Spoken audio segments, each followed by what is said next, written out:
Boa tarde, sou o Leonardo do Translab Urb. Bem-vindas, bem-vindos. Quarta sessão da Microescola Urbana, né, que iniciou aí no verão 2021.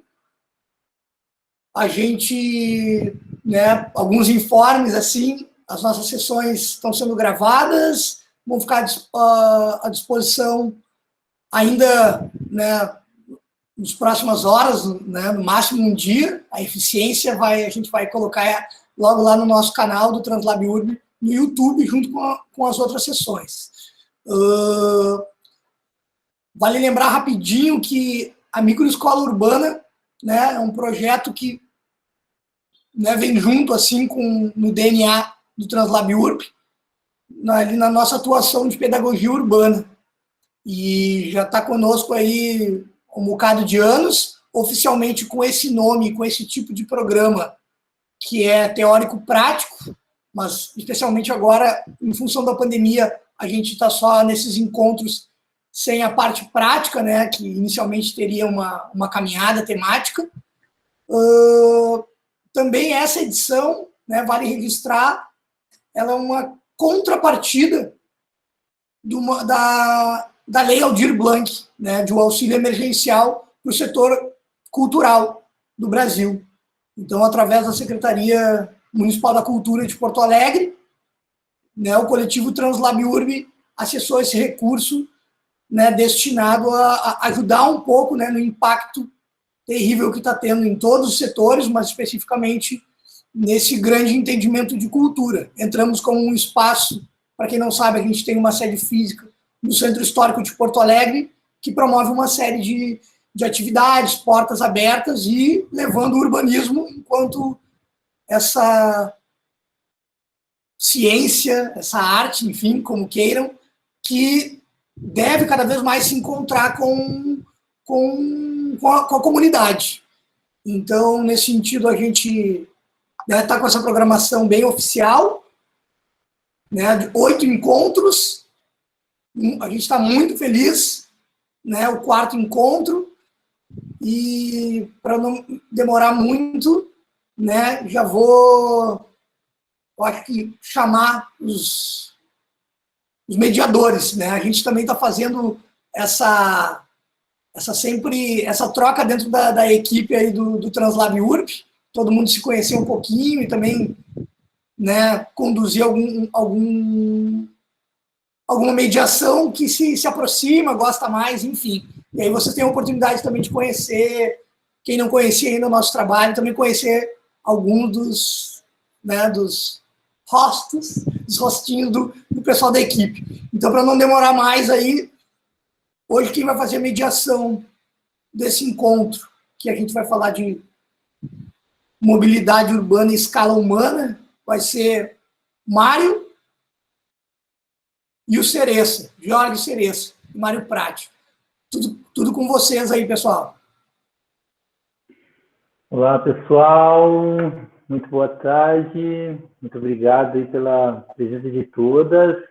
A gente está muito feliz aí, o coletivo Translab Urb, de estar podendo fazer essas pontes. Para a gente é muito importante beber de todo esse material produzido por tanta gente tão bacana aí que tem feito tantos trabalhos bons, né? Então, a gente quer compartilhar esse conhecimento, compartilhar essa rede.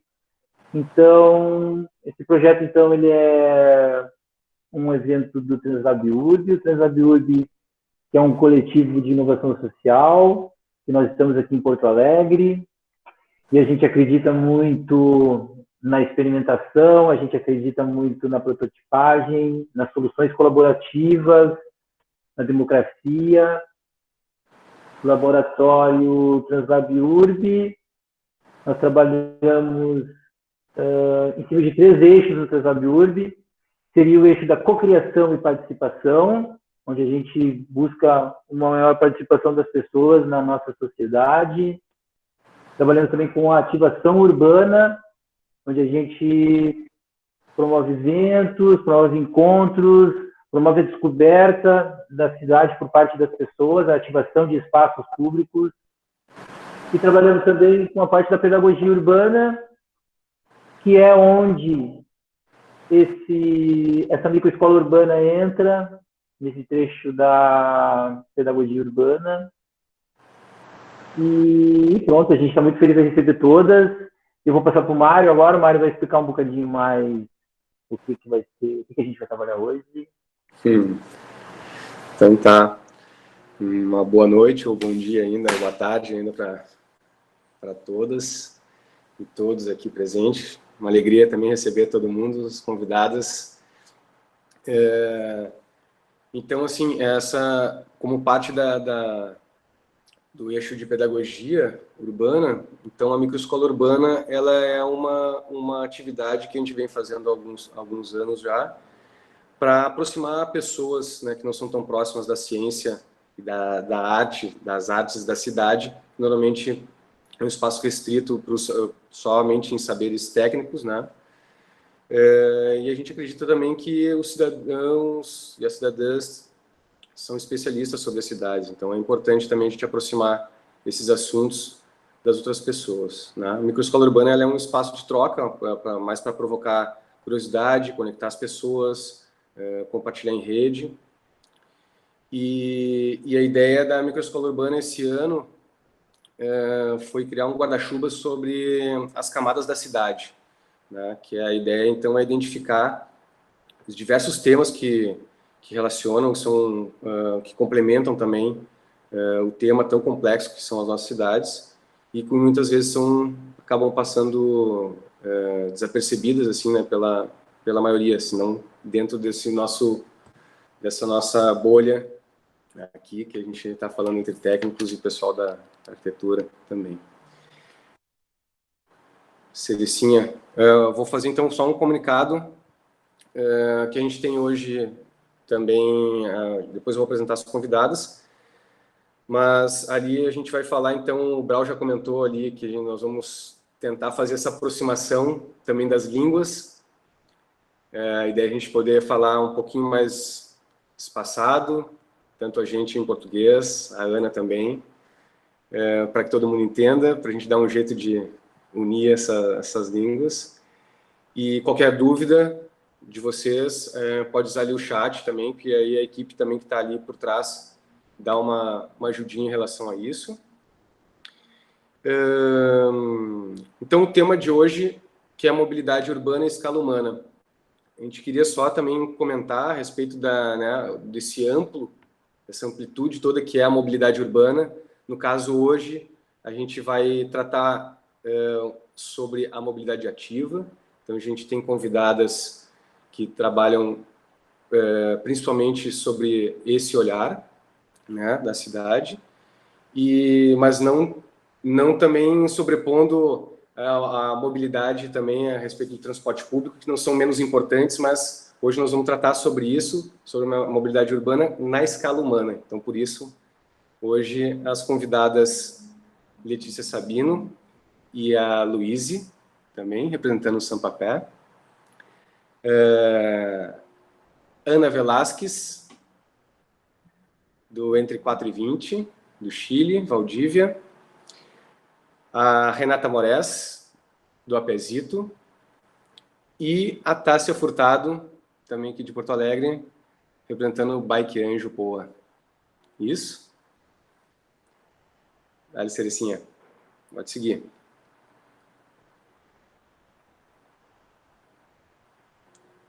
Tá cortado o teu mixer.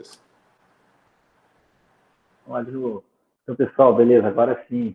Então, a gente vai, nesse primeiro momento, então, a gente vai chamar o pessoal, a gente vai chamar as iniciativas para fazer uma rápida apresentação, 7 minutos cada uma, para a gente conhecer um pouco mais do trabalho, saber o que o pessoal está fazendo e já começar a pensar em perguntas, começar a se interar. Então, eu vou chamar primeiro o pessoal do Sampapé, com a Letícia e com a Luíse.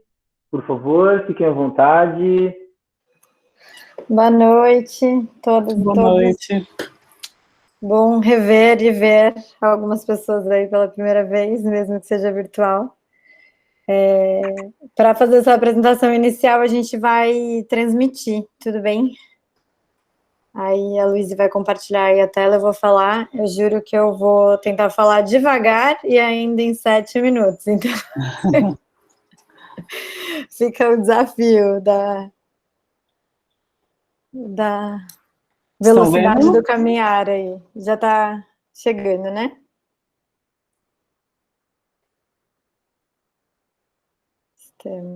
Tá dando para ver? Não. Tá. Quando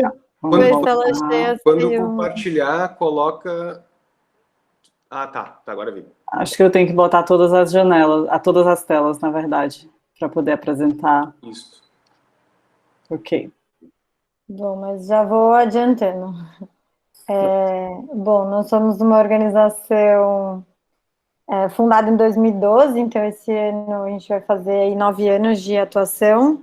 Muito importante que somos lideradas por mulheres e a maior parte das participantes são mulheres também, então sempre na nossa atuação entra muito uma questão de perspectiva de gênero, mas não só por isso, mas também, enfim, porque mulheres caminham mais e também são mais vulnerabilizadas pela infraestrutura das ruas nas cidades. Então, acho que depois a gente consegue até falar um pouco disso. E a gente parte, né, da caminhabilidade como o nosso centro aí, construir cidades mais caminháveis, mas porque a gente entende isso como um meio da gente criar cidades que sejam mais justas, mais saudáveis, mais sustentáveis para todas as pessoas. Então, a gente fala muito de justiça urbana a partir disso. E para transformar as cidades nesses ambientes mais caminháveis, a gente construir caminhabilidade, a gente também acredita que isso só é possível junto com as pessoas, com a cidadania. Então, em todo momento, todos os projetos, todas as nossas formas de atuação, as pessoas são as especialistas da sua vivência na cidade, do seu dia a dia, então são chamadas ali para avaliar, diagnosticar, transformar ativamente os espaços. E a gente acredita isso sendo feito em todas as escalas, mas invertendo um pouco a ordem do planejamento e a gente dando mais importância para a escala da rua, porque se a gente tem uma rua caminhável, co-construída, se todas as ruas fossem assim, a gente alcançaria bairros caminháveis, co-construídos e, por último, a cidade. Então, a gente inverteu um pouco a importância da nossa ordem de planejamento. E... para a gente fala isso, né? Caminhar é um fim da nossa organização, mas é o meio como a gente faz isso. Então, todas as nossas metodologias, nossa atuação envolve sair para a rua e caminhar. Acho que assim como vocês queriam também fazer a partir desse projeto. E, obviamente, nossas iniciativas estão alinhadas com os objetivos do desenvolvimento sustentável. Aqui a gente coloca todos, até para trazer o quanto a gente vê essa atuação e essa presença na cidade, né, na escala humana, como algo transversal, mas tendo como centralidade cidades e comunidades sustentáveis. E a gente é uma organização muito pequena, muito, muito enxuta, então, porque, enfim, entraves aí, já adiantando um pouco o que virá depois, entraves de sustentabilidade financeira, de interesse nesse assunto, mas a gente tem que manter uma estrutura muito pequena e conforme a gente tem projetos, a gente vai aí tendo novas pernas e braços para atuar junto com a gente. E a gente atua principalmente em 2 frentes, que a gente fala, que é promover a cultura do caminhar e humanizar as cidades. E isso para a gente é um pouco a discussão, assim, ovo ou galinha, né? Quem vem primeiro, a gente transforma, primeiro humaniza as cidades e aí, de repente, a cultura do caminhar vai ser supervalorizada, ou a gente valoriza a cultura do caminhar e isso vai transformar e humanizar as cidades. E a gente acredita que as 2 coisas têm que acontecer muito ao mesmo tempo, não tem algo que vem antes, não tem como essa transformação acontecer e ser puxada só de uma das frentes. E trazendo muito brevemente por que atuar para cidades caminháveis é tão importante, no contexto brasileiro e também no latino-americano, a maior parte das pessoas se deslocam a pé todos os dias nas cidades brasileiras. Então, só trazendo um dado, né, da ANTP, 41% dos deslocamentos nas cidades brasileiras são feitos exclusivamente a pé. Isso significa do início ao fim, isso sem contar os deslocamentos por transporte público, que provavelmente iniciam e terminam a pé também. Então, para trazer aí que a gente não é uma minoria, está falando de uma maioria. E, além disso, a gente tem legislação, isso não só no Brasil, né, mas trazendo de novo do Brasil, que quando constrói-se a pirâmide da mobilidade urbana, coloca ali o caminhar como uma prioridade. Então, também a gente tem, digamos que uma argumentação aí, né, normativa, jurídica, para exigir que as cidades passem por essa transformação. E acho que isso é bem importante de pontuar. Mas, por outro lado, a gente tem as externalidades negativas ainda do modelo que não é centrado, né, no caminhar nas cidades. Então, tanto as mortes por poluição do ar, quanto as mortes por ocorrências viárias, e a gente traz daí números globais, só para chamar a atenção, o quanto isso já era aí uma epidemia, uma pandemia global, por isso a década de segurança viária da ONU, e também não só necessariamente como algo que gera mortes e fatalidades nas nossas cidades, mas também que são barreiras para diversos tipos de pessoas acessarem e viverem integralmente sua vida nas cidades, né? Então, falando aqui de mulheres, ou crianças, ou até mesmo pessoas idosas, que mais sofrem com a nossa estrutura urbana. E, muito resumido, que a gente não, né, já trouxe aí, não aceita essa realidade, e para isso a gente faz muitos projetos que sempre caminhar seja a melhor opção para as pessoas fazerem o máximo das suas atividades nas cidades. Esse é o nosso princípio. E aí, pode passá-lo para os projetos. E a gente, enfim, tem essas 5 linhas de atuação que estariam dentro, né, das 2 frentes, que é informar e capacitar as pessoas, produzir conhecimento, criar e articular redes, transformar os espaços e engajar o poder público. E aí, trazendo algumas iniciativas, a mais conhecida foi a mobilização, a criação da Paulista Aberta, que a gente acha que é uma consolidação dessa frente de humanizar a cidade e construir a cultura do caminhar ao mesmo tempo, né? Como que a gente consegue fazer indo isso? Trazendo alguns exemplos de índices e metodologias que a gente cria também para convidar a cidadania para ser especialista de diagnosticar a cidade, então, como índice cidadão de caminhabilidade. Algumas outras metodologias para engajar poder público, como convidar quem toma decisões para caminhar na cidade, para também avaliar a cidade desde a sua perspectiva e se colocar ali como responsável. E pode ir passando, lógico, mais rápido nos próximos.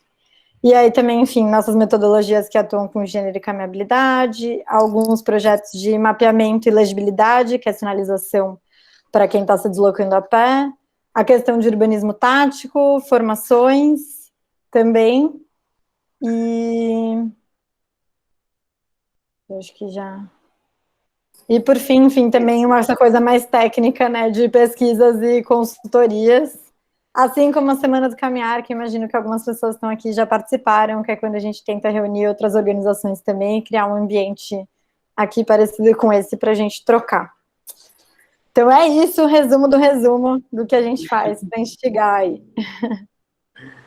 Beleza. Ana, por favor.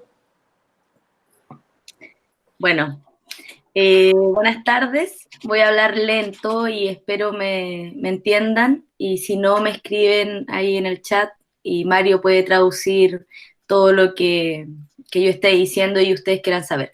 Bueno, mi nombre es Ana Velázquez, yo soy arquitecta de profesión, urbanista en realidad en la práctica. He trabajado en distintos proyectos que tienen que ver mucho con la movilidad urbana y el desarrollo, sobre todo hoy en día, de ciclovías y desarrollo de espacio público, donde la ciudad caminable y la pedaleable es la prioridad dentro de las instancias en las que yo participo.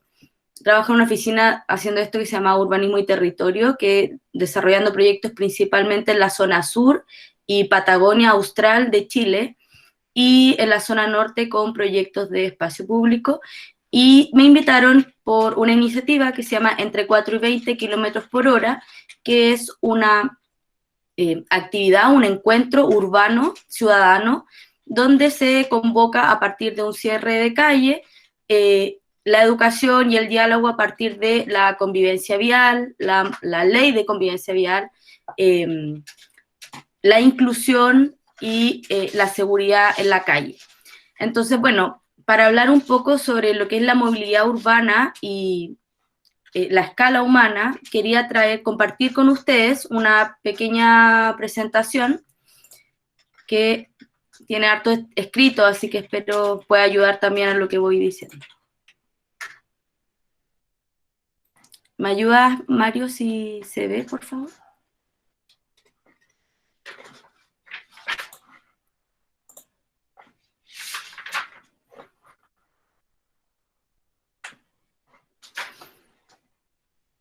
Ya. Bueno, lo primero, y tal como dijo Leticia, está esta pirámide invertida, donde si bien es ley y está impulsado en muchas partes del mundo, yo creo que como países latinoamericanos tenemos que siempre entender que nosotros no estamos en lo más deseable, que es acá arriba, ¿cierto? Sino que todavía estamos en lo menos deseable, que es el espacio donde decimos por qué tenemos que transformar esta movilidad urbana, porque tenemos congestión, porque tenemos segregación e inequidad social, problemas de salud, sobre todo la obesidad. En Latinoamérica la obesidad infantil es súper grande, y el calentamiento global, que es algo que nos está matando a todas y todos. Para poder obtener seguridad vial, integración social, o sea, que todas las personas que somos parte de la sociedad podamos estar reflejados en las calles, vean también generar salud física y mental, y sobre todo el cuidado del medio ambiente. A partir de distintas iniciativas, y acá hay algunos proyectos en los que yo he participado. La primera imagen es de el encuentro entre 4 y 20 kilómetros por hora, que busca el desarrollo de ciudades amables entre las personas y también entre los distintos modos de transporte, generando también o aportando al desarrollo de una ciudad inclusiva, desarrollo de una ciudad pedaleable, que es mediante la infraestructura, pero también la educación, que en ese sentido la microescuela encuentro que es súper necesaria generar espacios como estos, que podamos abrir el diálogo y la educación a distintas personas que no sean solamente profesionales del área o del mundo de la academia. Y una ciudad caminable, que esto es un proyecto que en una arteria principal lo que buscó es eliminar los estacionamientos estacionados, angostar las calles y poder generar espacios para caminar. Bueno, y esto bajo el paraguas de que si se puede cambiar la calle, se puede cambiar el mundo, poniendo a las personas en el desarrollo de iniciativas y aportar al desarrollo de una ciudad activa en la toma de decisiones y desarrollo de la ciudad. Y acá algunas imágenes que creo que pueden servir también para lo que van a hacer prácticamente en el recorrido, que es mediante herramientas que sirvan para diagnosticar, compartir conocimientos, difundir los proyectos e iniciativas posibles o que se estén realizando, y generar instancias de participación transversal. Y esto un poco también con el tema de esta nueva normalidad o pandemia en la que estamos, el urbanismo como estrategia de activación urbana, anímica y económica. Estamos en un punto sin retorno, y el auto de una vez por todas, o sea, no puede ganar, no puede seguir ganando. Es necesario recuperar espacios y autonomía y poder todas las personas estar en un ambiente seguro para nuestro desarrollo físico y personal. Eso. Muitas gracias, Ana. Obrigado pela tua apresentação. Então, a gente vai passar diretamente então, para a apresentação da Renata, para falar do Apesito. Por favor, Renata, fica à vontade. Tudo bom, pessoal? Então, sou a Renata, né, do Apesito, quase arquiteta, mas jornalista diplomada, e eu atuo em comunicação corporativa. E uma das minhas escolhas, desde que eu me conheço por gente, foi sempre optar por andar a pé. A minha família é adepta e apaixonada por carro, tipo, tem um monte de engenheiro mecânico em si também, gente de automobilismo, e eu até tirei carteira, mas nunca quis, né, comprar um carro, e desenhei minha vida para que funcionasse sem carro, que eu acho que é isso que é importante, né, tem toda uma construção. E o Apesito entrou na minha vida a partir do Translab. Isso já deve ter uns quase 7 anos, que é anterior ao Translab Urb. A gente tinha percursos, né? Teve todo um processo que durou quase um ano, para criar métodos, ver problemas da cidade. E a gente se encontrou, o Mário até participa junto, no eixo mobilidade, né? Tinha uma inquietação relacionada a isso, devido a muitos espaços públicos ociosos, áridos, sem vida, tipo parada de ônibus, calçada, o que quer que seja. E para somar isso, né, pensar em com quem que a gente ia trabalhar, os índices de obesidade infantil saltavam, vinham numa crescente forte há um tempo, né, no Brasil e no mundo, e a gente voltou a olhar, então, mobilidade, criança, experiências a pé, que é o que o Pezito faz, né. Nesse período, a gente já passou por algumas escolas, conquistou algumas famílias, algumas mudanças nos entornos das escolas, e além, né, de ter a criança como protagonista, os idosos entraram na dança também, porque tem muitos avós, né, que participam bem ativamente, né, do dia a dia dos netos, gostam, né, de se exercitar, de caminhar, de participar, então acabou cruzando esses dois públicos, vamos dizer assim.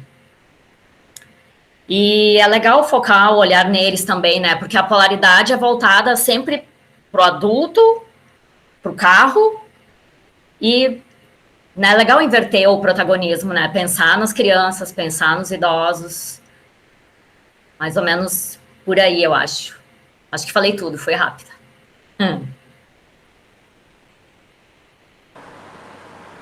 Tássia. Oi, boa noite. Eu sou a Tássia Furtado, aqui de Porto Alegre. Vou falar um pouquinho do Bike Anjo no geral, não só aqui em Porto Alegre. O Bike Anjo em Porto Alegre, na verdade, começou com o Bici Anjo e depois a gente se uniu ao grupo do Bike Anjo, né? O nosso nascer foi o mesmo, que foi quando começaram as massacríticas aqui no Brasil. Algumas pessoas gostariam de ir para os lugares de bicicleta e elas não se sentiam tão acolhidas no trânsito. Então, aquela coisa, né, de um amigo se virar e falar assim, será que tu me acompanha, não me acompanha? E assim foi nascendo o Bike Anjo. A gente foi dizendo, sim, vamos lá, eu vou junto. E aí foi se percebendo que muitas pessoas tinham essa necessidade desse acompanhamento. E isso há 10 anos atrás. O ano passado nós completamos 10 anos, né? Então, hoje a gente está em mais de 38 países, inclusive. Se eu estiver falando muito rápido, alguém me avisa, porque eu sou uma pessoa que fala super rápido. Então, nós começamos lá em 2010 com esse acompanhamento do trânsito e percebemos que era um pouco mais além do que se precisava, porque muitas pessoas não haviam nem aprendido a pedalar em si. Então, hoje, a nossa bicicleta-chefe é o ensinar as pessoas a pedalar, né? Nós somos um grupo de pessoas voluntárias, nós temos só 5 pessoas que trabalham no institucional, eu faço parte de uma delas, eu sou articuladora de comunicação da Rede Bike Anjo, e ela é toda uma rede horizontal que é discutida através da articulação pé de vela, que são representantes de cada região, né?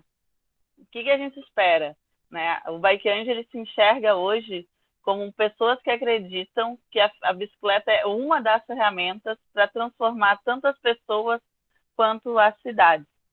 E como é que a gente faz isso? Bom, a gente tem praticamente 4 passos que abrangem, assim, algumas cidades conseguem fazer os 4 passos direto, outras nem tanto, né? Outras ficam só mais no primeiro, porque tem muita gente, ainda tem muita solicitação no primeiro passo, que é o aprender a pedalar.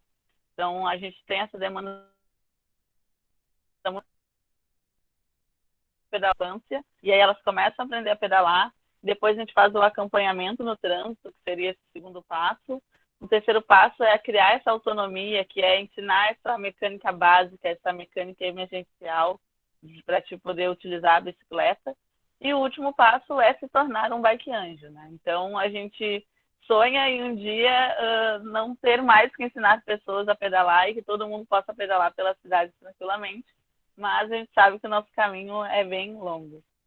Como é que a gente faz isso também? A gente tem várias ações. Eu vou pegar minha colinha aqui mas a gente tem várias ações pontuais durante o ano, tanto com as EBAs, que são as escolas Bike Anjos, onde nesse momento as ações estão paradas devido à pandemia, né? Mas a gente tem vídeos no YouTube que podem facilitar quem tem um pátio em casa, ou principalmente a gente está tendo muita demanda de mães com crianças em casa que querem ensinar as crianças a pedalar. Teve senhoras que vieram falar conosco que aprenderam através do vídeo de como aprender a pedalar. Então a gente tem esse canal que a gente chama de Anjoflix, né, para as pessoas poderem assistir. E a gente tem outras ações também, como o 8M, o de Bike do Trabalho, o Dia Mundial Sem Carro, o Bicicleta nos Planos, que a gente atua junto com as prefeituras e outros governos, né? O Bicicleta na Escola e o Bike na Obra. Então, a gente normalmente conversa através da plataforma. Então, quem tiver qualquer dúvida, .org, que a gente está ali para conversar sobre a questão da mobilidade em bicicleta. Certo? Muito bom. Gente, então, depois dessa primeira rodada, a nossa ideia ali, dentro de um roteiro que a gente imaginou para essa conversa, e que tem seguido assim para todas as conversas da microescola, é um momento de algumas perguntas disparadoras, né? Também a galera da nossa equipe vai colocar ali as perguntas no chat também para ficar mais fácil, para se alguém me perder, né, nessa rodada toda de pessoas falando.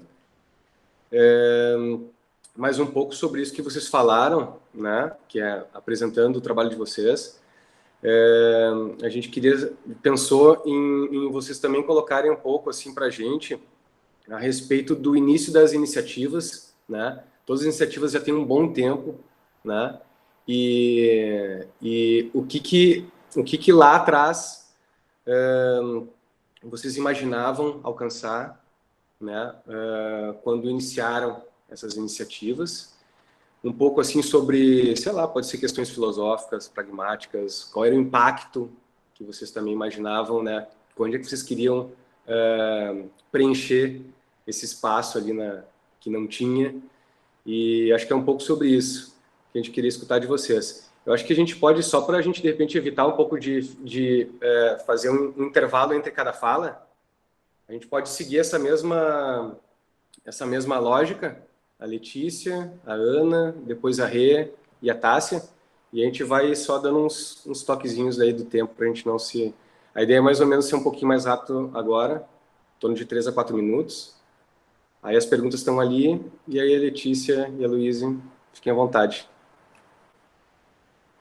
Bom, vou só começar aqui falando que eu acho que o que a gente imaginava no início era muito pouco perto do que a gente imagina agora, e acho que o nosso imaginário ele vai ampliando, assim, e eu acho isso muito legal. Em vez dele ir limitando com o tempo, ele foi ampliando, porque quanto mais a gente consegue transformar a cidade e imaginar mais longe, a gente entende que pode transformar mais, né? Então, acho que no início era uma coisa muito básica de perceber que existia um movimento cicloativista já bastante forte, né, em São Paulo e nas cidades brasileiras, que sabiam muito bem o que queriam, assim, quilômetros de ciclovia, a cidade desacelerada, etc., e perceber pelos dados, porque acho que nasceu muito dessa surpresa, assim, de perceber que a maior parte das pessoas realmente ainda caminhavam nas cidades, apesar da gente só ver carro, poluição e vias expressas, e então que a gente tinha grande parte das pessoas naturalizando aquela rotina que era muito agressiva, né, muito ingrata, assim, e que quase que expulsava as pessoas dessa vivência urbana diariamente, sem ter voz, espaço, reivindicações, assim, sendo vista como algo do passado e não do futuro. E acho que foi um pouco trazer isso, não, caminhar é o do presente e é o do futuro, tem que ser o futuro, a gente não pode achar que o futuro é motorizado, porque o presente motorizado está dando muito errado e a gente precisa desmotorizar-se. Mas aí acho que com o tempo que a gente foi imaginando que essa desmotorização, etc., era conquistar o espaço das ruas, entender que a rua é espaço público, então não precisa passar carro na rua, a gente pode moldar todas as ruas, que pode brincar na rua, que não vai só ser transporte, a gente pode permanecer, enfim, então acho que foi isso que foi imaginando e ampliando aí. Não sei se a Luísa quiser também complementar.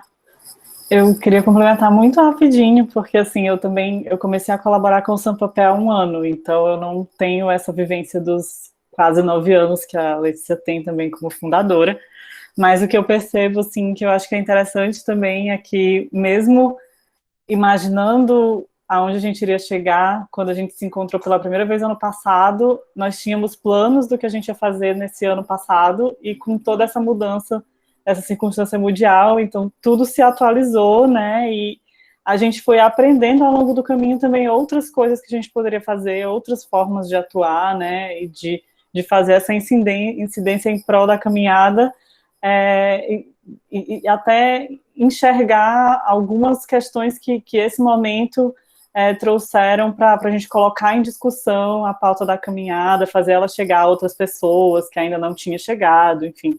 Então, foi também um ano que deu uma certa redirecionada, eu diria. E que é completamente também inesperado, né? Continua sendo, e a gente vai se reinventando.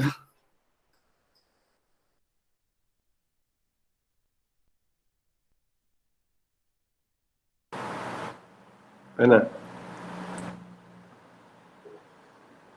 Bueno, la iniciativa de 4 y 20 se forma el año 2016 y se crea a partir de el atropello, un accidente automovilista donde un camión que circulaba por la ciudad atropella a una mujer en bicicleta. Entonces, a partir de eso creo que fue una iniciativa bastante desde el estómago, de decir, juntemos a distintas organizaciones. El plan, la idea era juntar a todas las organizaciones de la ciudad que trabajen con movilidad para marcar un hito, un lugar, un espacio donde se proclame la importancia de la seguridad vial y la desmotorización de la ciudad. A partir de eso, obvio, se hizo muy modo infante, pero después se fue evolucionando en los años, y después se pudo incorporar también a personas del servicio público, de la gobernación, la gobernanza, también a personas de la academia y organizaciones, y así fue creciendo y agarrando un poco más de forma para poder consolidarse como un espacio de diálogo más que de protesta, que era inicialmente lo que se pensó hacer.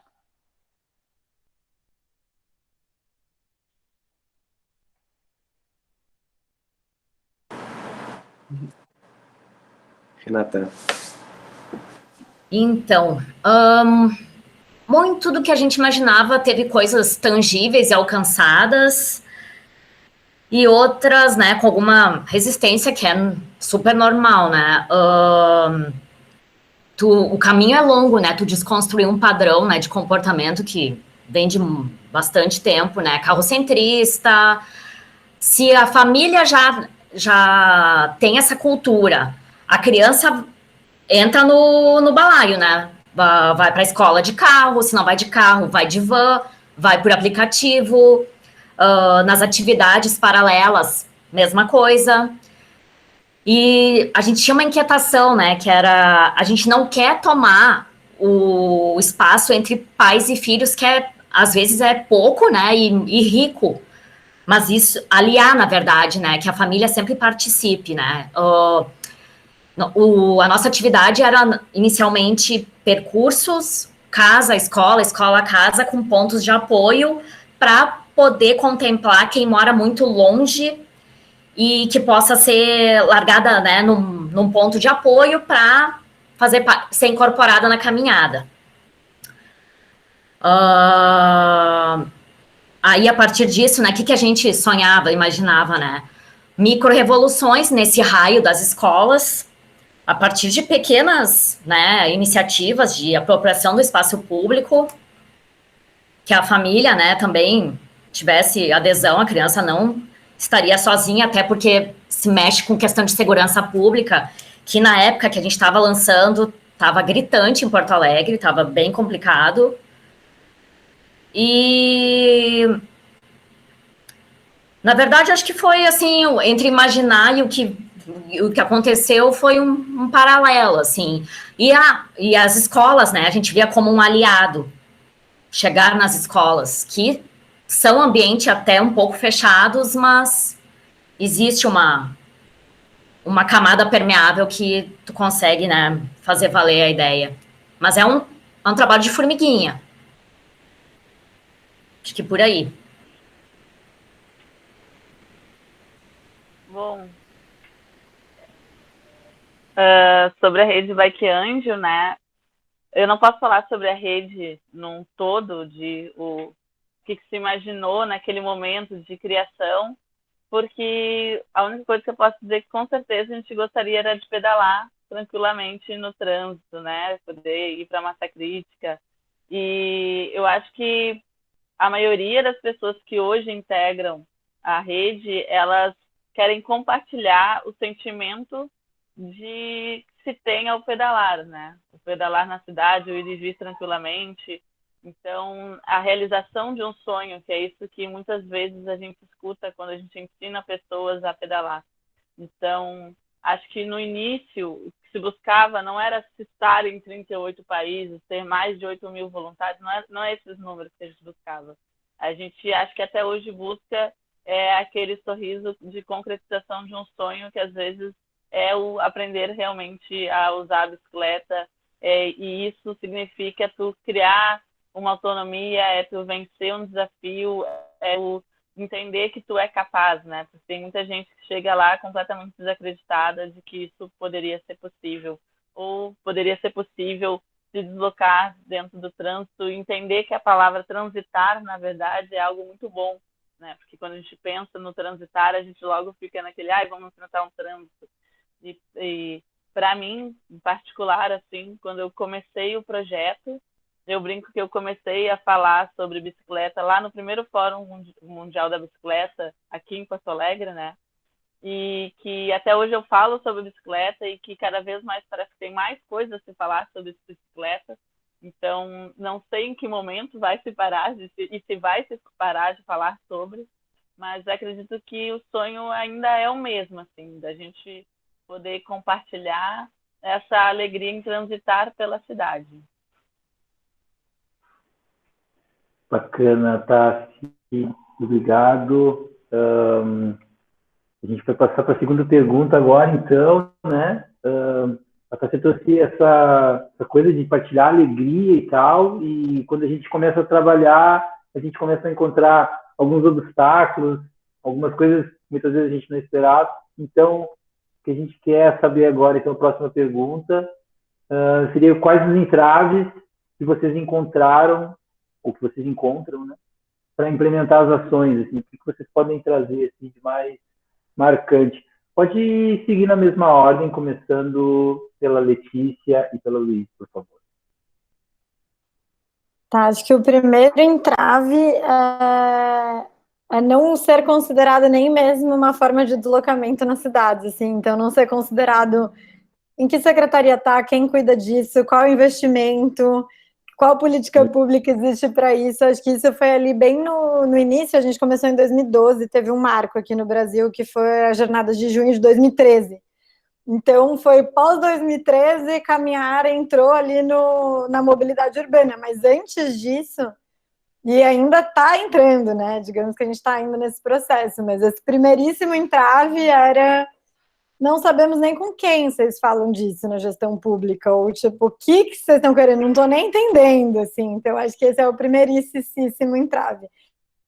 E esse acarreta vários outros, porque se não é uma área ali que está consolidada nem na gestão pública, nem nos investimentos de terceiro setor, né? Nem tem um envolvimento, tipo, uma compreensão de que isso seria parte de um caminho para atingir os ODS, até em âmbito internacional, assim, é pouquíssimo reconhecido. Isso faz com que não tenha apoio, investimento, nem para fortalecer o terceiro setor nessa área, nem para fortalecer isso dentro dos cursos de quem está estudando urbanismo, enfim, então,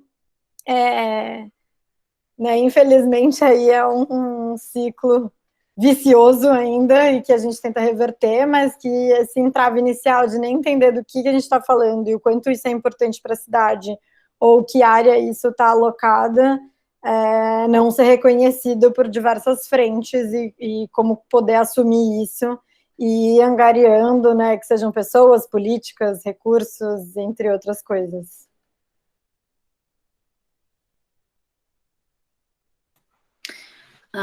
Bueno, por nuestra parte, yo creo que el principal obstáculo es la burocracia que existe en el país. Sobre todo, bueno, Chile es un país muy centralista, que quiere decir eso, que todos los recursos públicos están concentrados en la capital, que es Santiago, y todas las otras ciudades no tienen, si bien tienen presencia gubernamental, es muy difícil que las mismas políticas públicas desencadenen en todas las regiones por igual. Entonces, yo creo que el principal obstáculo es un tema burocrático, de que si bien hay políticas públicas que van en función de que moverse es un derecho, de que caminar y andar en bicicleta, promover los modos no motorizados es un derecho, no lo permiten o generan barreras para que iniciativas de ese tipo puedan ir avanzando. Y sobre todo cuando las personas que queremos mover son mujeres y niños, porque si fueran hombres seguramente sería mucho más fácil, y sobre todo si fuera auto. Entonces creo que el principal obstáculo es, como dije, la burocracia del sistema capitalista. Eso. Bom, pro Apezito, os entraves, né, tu para pensar, tá, mas caminhar é algo tão natural, né? A criança, né, nasce, daí tu ama aquele ser, que é, claro, é muito valioso, ele anda, é uma super conquista, né? Depois desaprende a andar, né, parece. Que aí, claro, a filosofia do carro entra forte, e mesmo tá sendo algo natural, torna-se antinatural, aí quando tu vai, vamos lá, vamos qualificar o percurso para ele se tornar mais atrativo, vamos caminhar. Ah, mas em dia de chuva, não vai ter então, né? Nunca vi alguém derreter na chuva, né? Mas tudo bem. A não ser que seja uma super tempestade, eu até entendo. Porto Alegre tem tido realmente chuvas, né, para provocar estrago.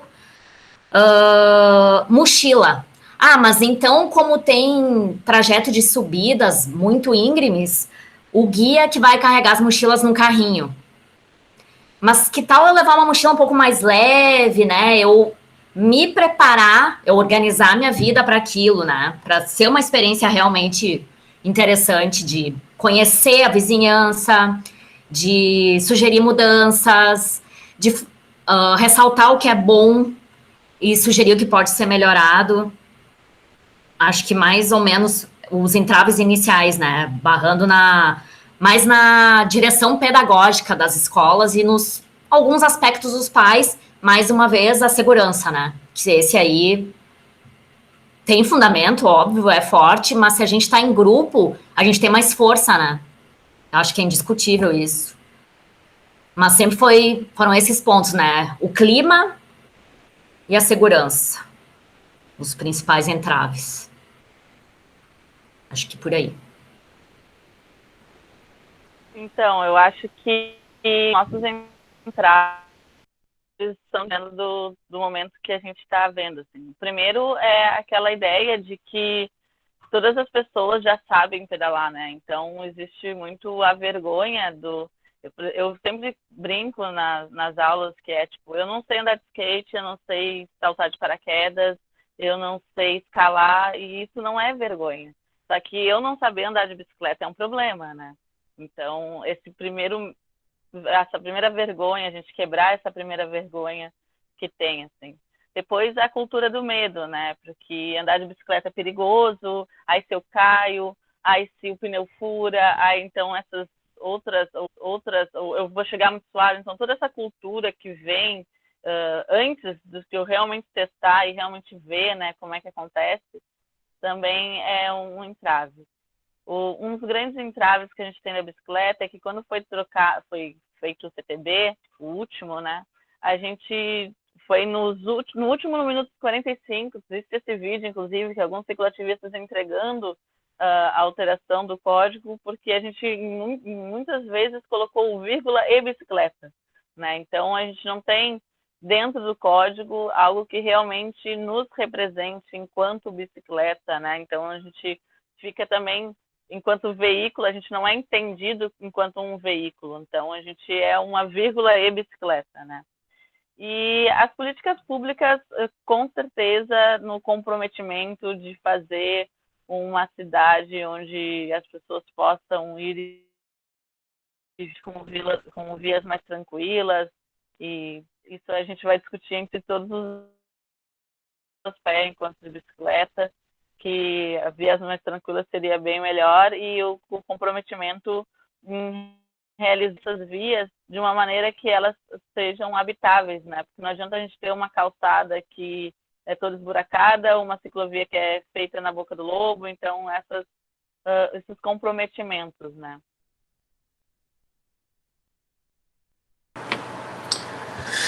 Boa, essa é essa função da gente poder dar clareza, talvez, de uma coisa tão simples que é o se movimentar por nós mesmos, assim, acaba sendo difícil, né, das pessoas entenderem.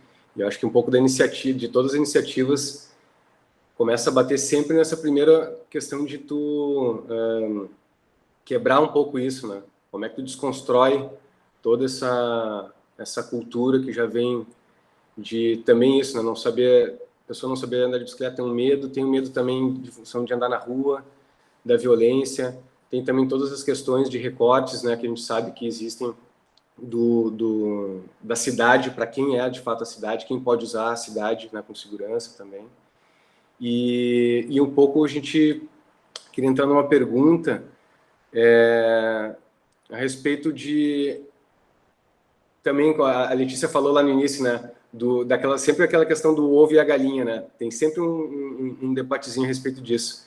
Então, um pouco sobre se é o ambiente que determina o comportamento ou é o comportamento que determina o ambiente construído, né? Tipo assim, para a gente pensar, existem, por exemplo, nos bairros que o poder aquisitivo é bem mais elevado, a gente tem as calçadas perfeitas, né?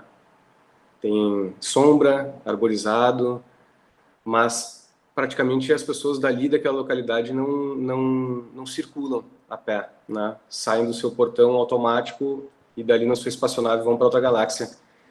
E aí um pouco a gente queria escutar um pouco de vocês, o que vocês pensam um pouco disso, sabe? Além da gente também ter expectativa em relação ao poder público de nos oferecer esse ambiente, né, para poder praticar a caminhada ou andar de bicicleta, a gente também tem um outro lado da onde as pessoas também se corresponsabilizam também naquilo ali para cuidar da sua calçada e também para transformar essa parte da cidade, parcela da cidade que elas também correspondem. Aí queria escutar um pouco de vocês sobre isso. Quer começar, Lô, dessa vez? Pode começar, eu complemento já. Tá, eu ia falar, bom, que eu já tinha puxado um pouco isso, porque a gente baseia muito a nossa atuação nessas duas frentes, né? Que não dava só para a gente ir pensando em transformar os espaços, até porque se a gente quer transformar com as pessoas, né? Isso já tem que estar ali no comportamento delas, e porque eu acho que tem até uma questão que a gente estava falando aqui no chat sobre, e eu gosto de trazer, que é como a estrutura das nossas cidades está muito diferente de como ela é praticada. E isso relembra até uma questão do Sertor, né? Não sei, que ele fala sobre cidade concebida, praticada, enfim, a gente gosta muito de fazer essa reflexão. Porque as cidades, a gente vê, elas foram totalmente concebidas para os automóveis.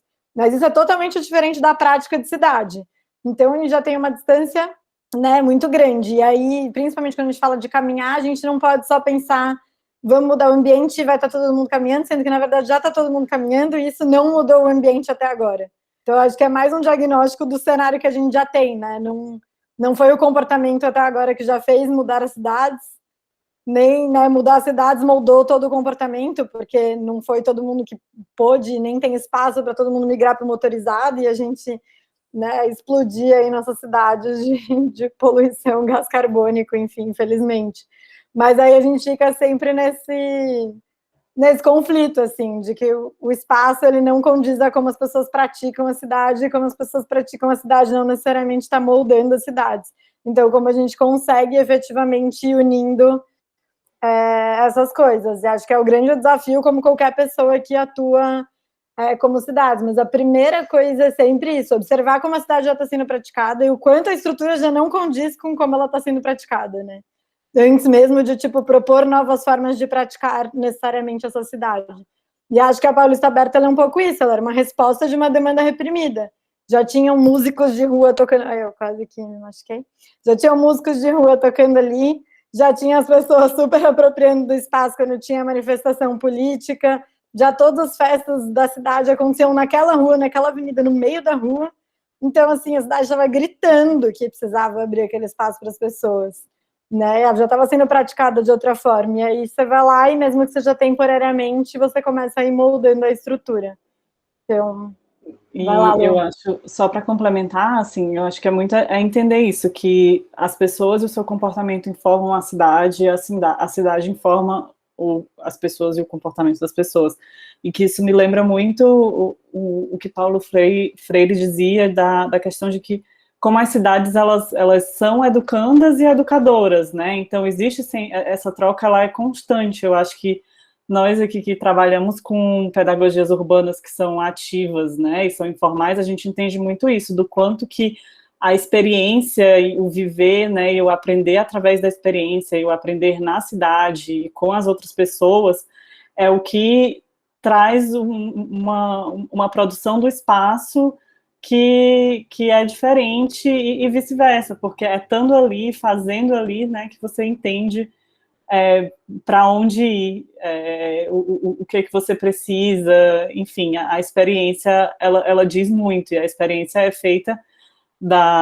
do espaço que existe e de como as pessoas se comportam nele, então é algo que acontece junto, né, não dá para enxergar isoladamente. Acho que é isso.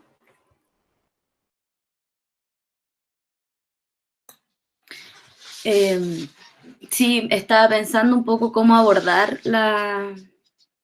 la pregunta, como que siento que es un poco en jaque, porque siento que pueden ser o sea, no sé, el entorno construido el que determina el comportamiento, o es el comportamiento el que determina el entorno construido. Yo siento que en base a cómo la ciudad esté estructurada, como decían las chicas, en base para el automóvil y está desarrollado de una manera no humana, ¿cierto? Claro, obviamente que va generando en nosotros no solamente comportamientos físicos, sino que también comportamientos como emocionales, o sea, la depresión, la ansiedad, la angustia, la desconfianza, el miedo, y todos estos comportamientos como más personales son también desarrollados a partir de un mal entorno que tenemos. Sabemos que cuando hay ciudades que son mucho más amigables, y esta es la teoría de todos nosotros, y por eso trabajamos en esto, ¿cierto? Que cuando son más humanas, más verdes, más amables, las personas están mejor. Pero claro, que las ciudades no lo sean todavía, no quiere decir que las personas no busquen también el desarrollarse de mejor manera en la ciudad, y desde ahí un poco, no sé si entendí bien lo que decía Leticia sobre las protestas y cómo las personas como que se expresan también dentro de la ciudad, que puede ser muy oscura y todo esto, pero siento que es también por eso, porque las personas nos damos cuenta que nuestro entorno no es el óptimo para nosotros y nos está haciendo daño finalmente.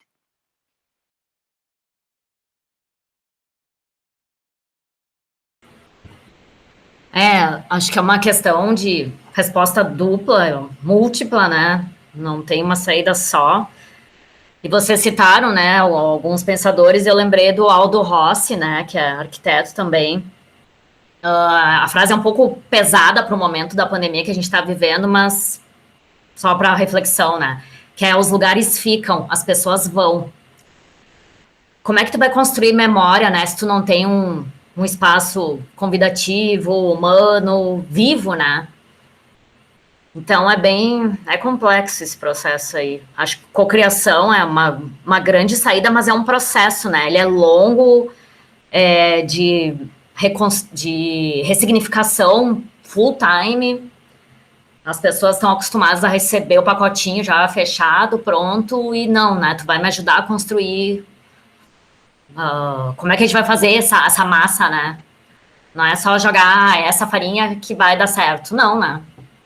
As coisas não são tão lineares assim. Então, penso nessa coisa, né, dos lugares que ficam e como é que tu vai construir uma memória se tu não valoriza, né? Acho que por aí.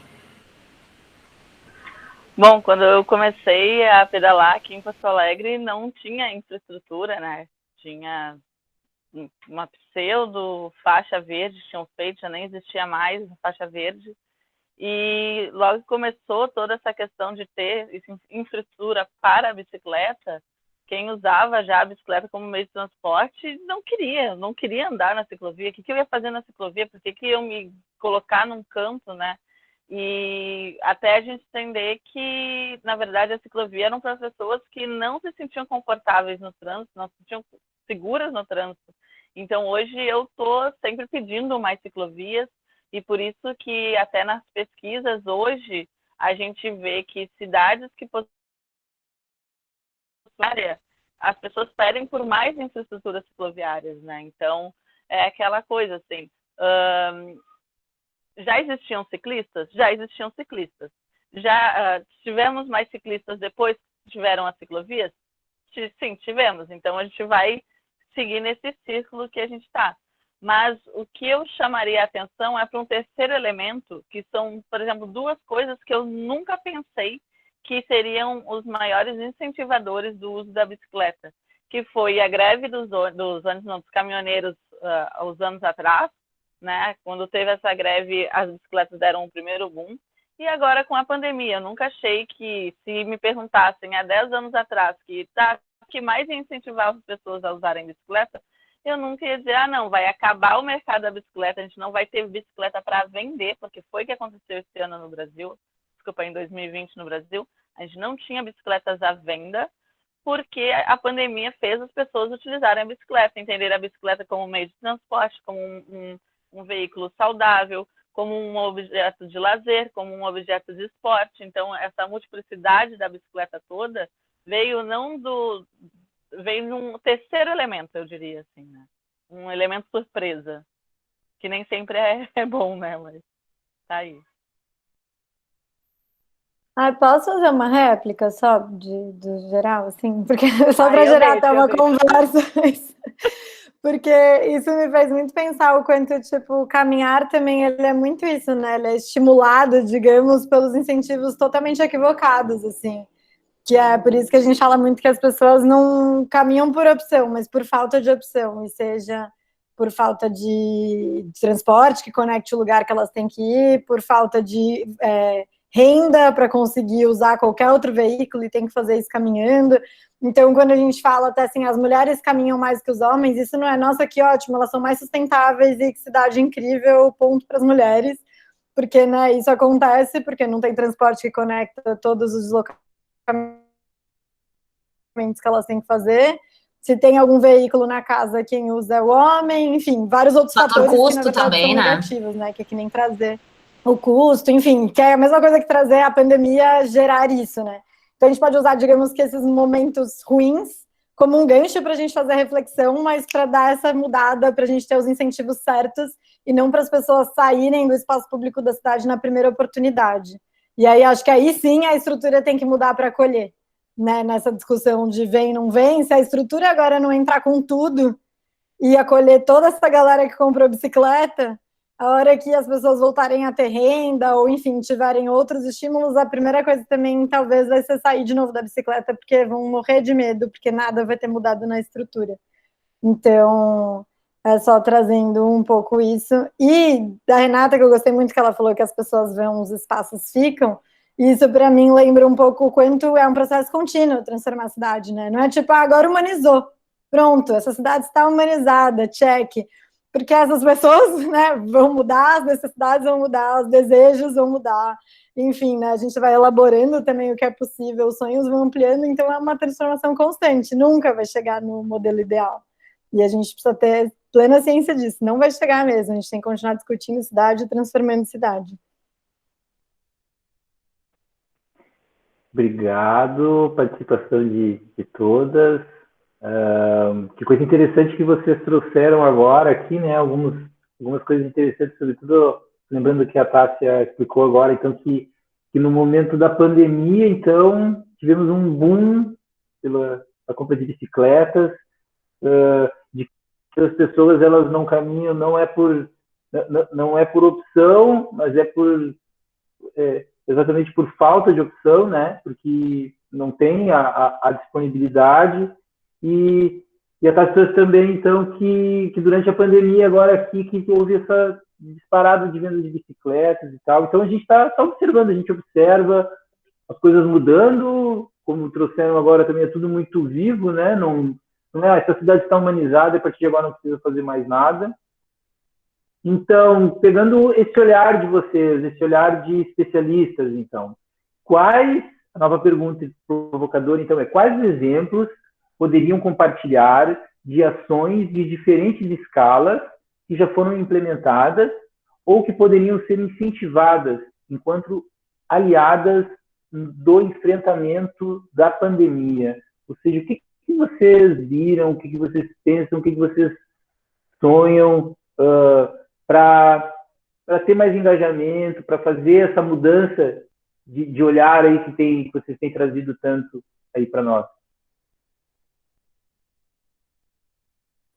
Vou já passar para a Luísa, porque a gente fez uma pesquisona no passado sobre isso, para fazer um curso sobre o que estava acontecendo no mundo, porque eu acho que foi interessante você falou isso. Vocês, como especialistas, porque eu acho que a hora que chegou a pandemia, a gente falou, especialista do quê, né? Porque esse contexto aqui, essa cidade, eu não sei agora o que fazer, o que faz? Né? Tem que todo mundo ficar em casa, tá na rua é um risco? O que a gente vai estimular agora? Qual a cidade? Eu acho que rolou esse momento e aí tivemos que olhar muito para fora, porque o lado bom, digamos, né, de uma pandemia, no sentido é que todas as cidades estavam respondendo com política pública, então a gente pôde aprender com muitos lugares como estavam fazendo. E aí, Lô, compartilha aí um pouco que a gente foi entendendo. Não. E acho que sonhar também, a gente sonha tanta coisa. Bom, mas o que a pesquisa foi muito legal, que a gente encontrou em todos os continentes, em cidades de escalas muito diferentes, né? E desde cidades que, por exemplo, já tinham projetos de implementação de ciclovias, de planos cicloviários e de ruas abertas muito bem, que já estavam sendo estruturados, e eles conseguiram acelerar esses planos, como foi o caso de muitas cidades europeias, como Londres e Berlim, ou então recriar em cima desses planos, né, expandi-los, o que aconteceu também acho que foi Barcelona, ou cidades que não pensavam nisso, mas de uma maneira ainda muito reduzida, e tiveram um boom muito grande de infraestrutura cicloviária e para caminhantes, como foi o caso da Itália e da França, né, de Paris.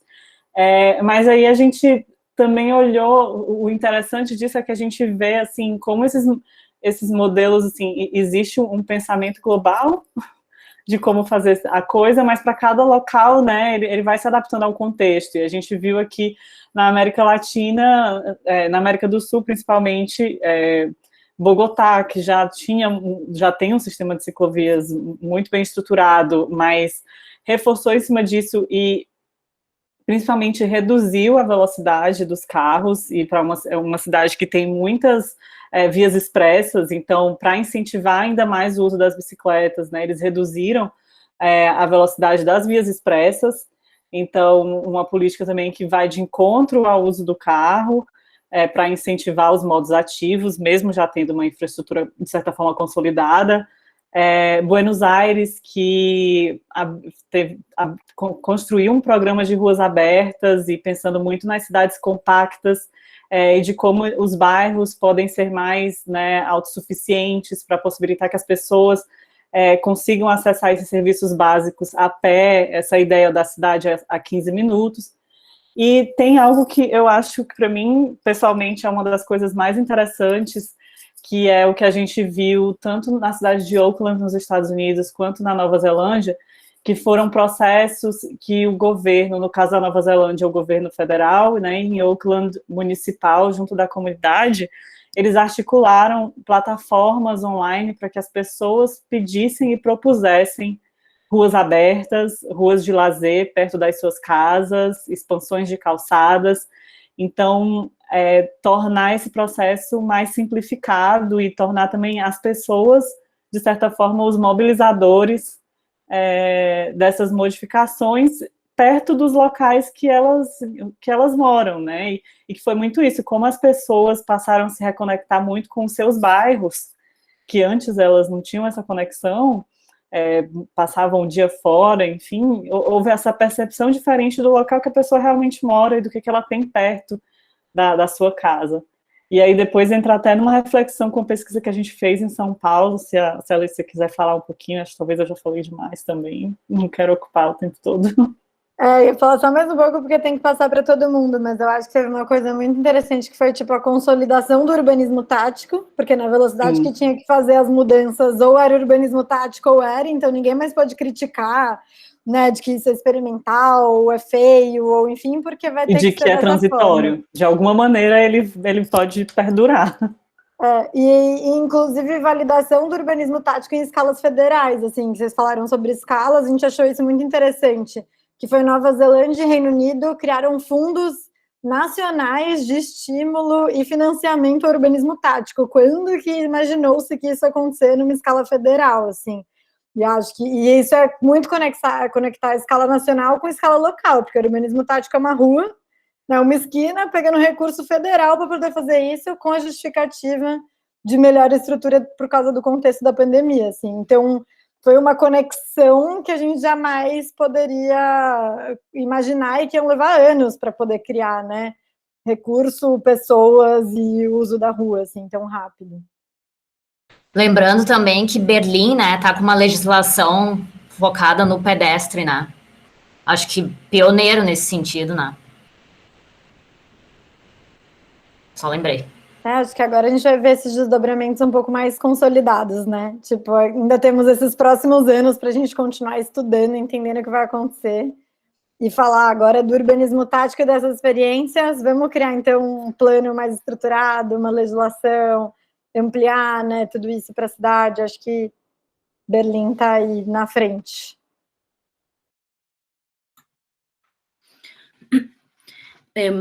Yo creo que si bien hay un montón de ejemplos que las chicas de San Papel acaban de decir en Europa, la consolidación del urbanismo táctico, el apuro o la rapidez con la que se han ido haciendo ciclovías y todas estas cosas en todo el mundo, yo creo que, nada, o sea, sí, hay muchos ejemplos, pero creo que a partir de lo principal que nos hizo ver la pandemia es que las ciudades no están preparadas, ni nadie, o sea, ni las ciudades adecuadas, ni las personas preparadas para este tipo de situación. Entonces, claro, hay iniciativas que han ido aportando a que vayamos llevando esto de mejor manera, pero no puede ser que eso quede como una emergencia, como que no puede ser que estas acciones queden como emergencia, como, en las emergencias vamos a usar este tipo de proyectos. No puede ser eso. Yo creo que a partir de lo que pasa con la pandemia, que hay un montón de ejemplos de cómo llevarlo bien, iniciativas que hacer, en qué gastar los recursos, creo que es más importante ver ya cómo estamos ahora para no cometer el mismo error y empezar a fomentar este tipo de iniciativas, pero como algo permanente, como siempre tiene que estar este tipo de iniciativas en la ciudad. Claro, hacer las ciudades más resilientes. Isso.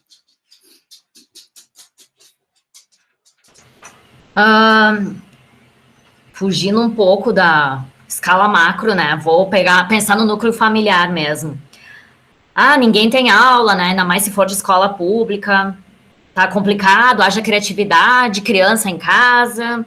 Só que a rua, a tua quadra também pode ser uma sala de aula, né? A vegetação, jogo de luz e sombra, é cheiro, é textura, pássaros que emitem sons, observar a qualidade da calçada, do mobiliário urbano, onde é que a gente vai parar, né, para tomar uma aguinha, para amarrar o tênis, no caso, vó não é momento, né, mas vai que o pai ou a mãe quer dar um tempo, tá sedentária, né, o que te oferece, né, o que a cidade te dá de volta, né, eu sei que é árido, mas também a gente não precisa levar tão em conta um rigor formal, que tudo tem que ser perfeito, né, para funcionar. Às vezes, um simples compensado pode resolver.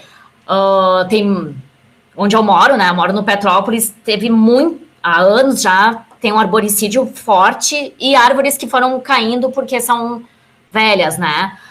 Aí fica aqueles toco, né, de árvore que dá para sentar.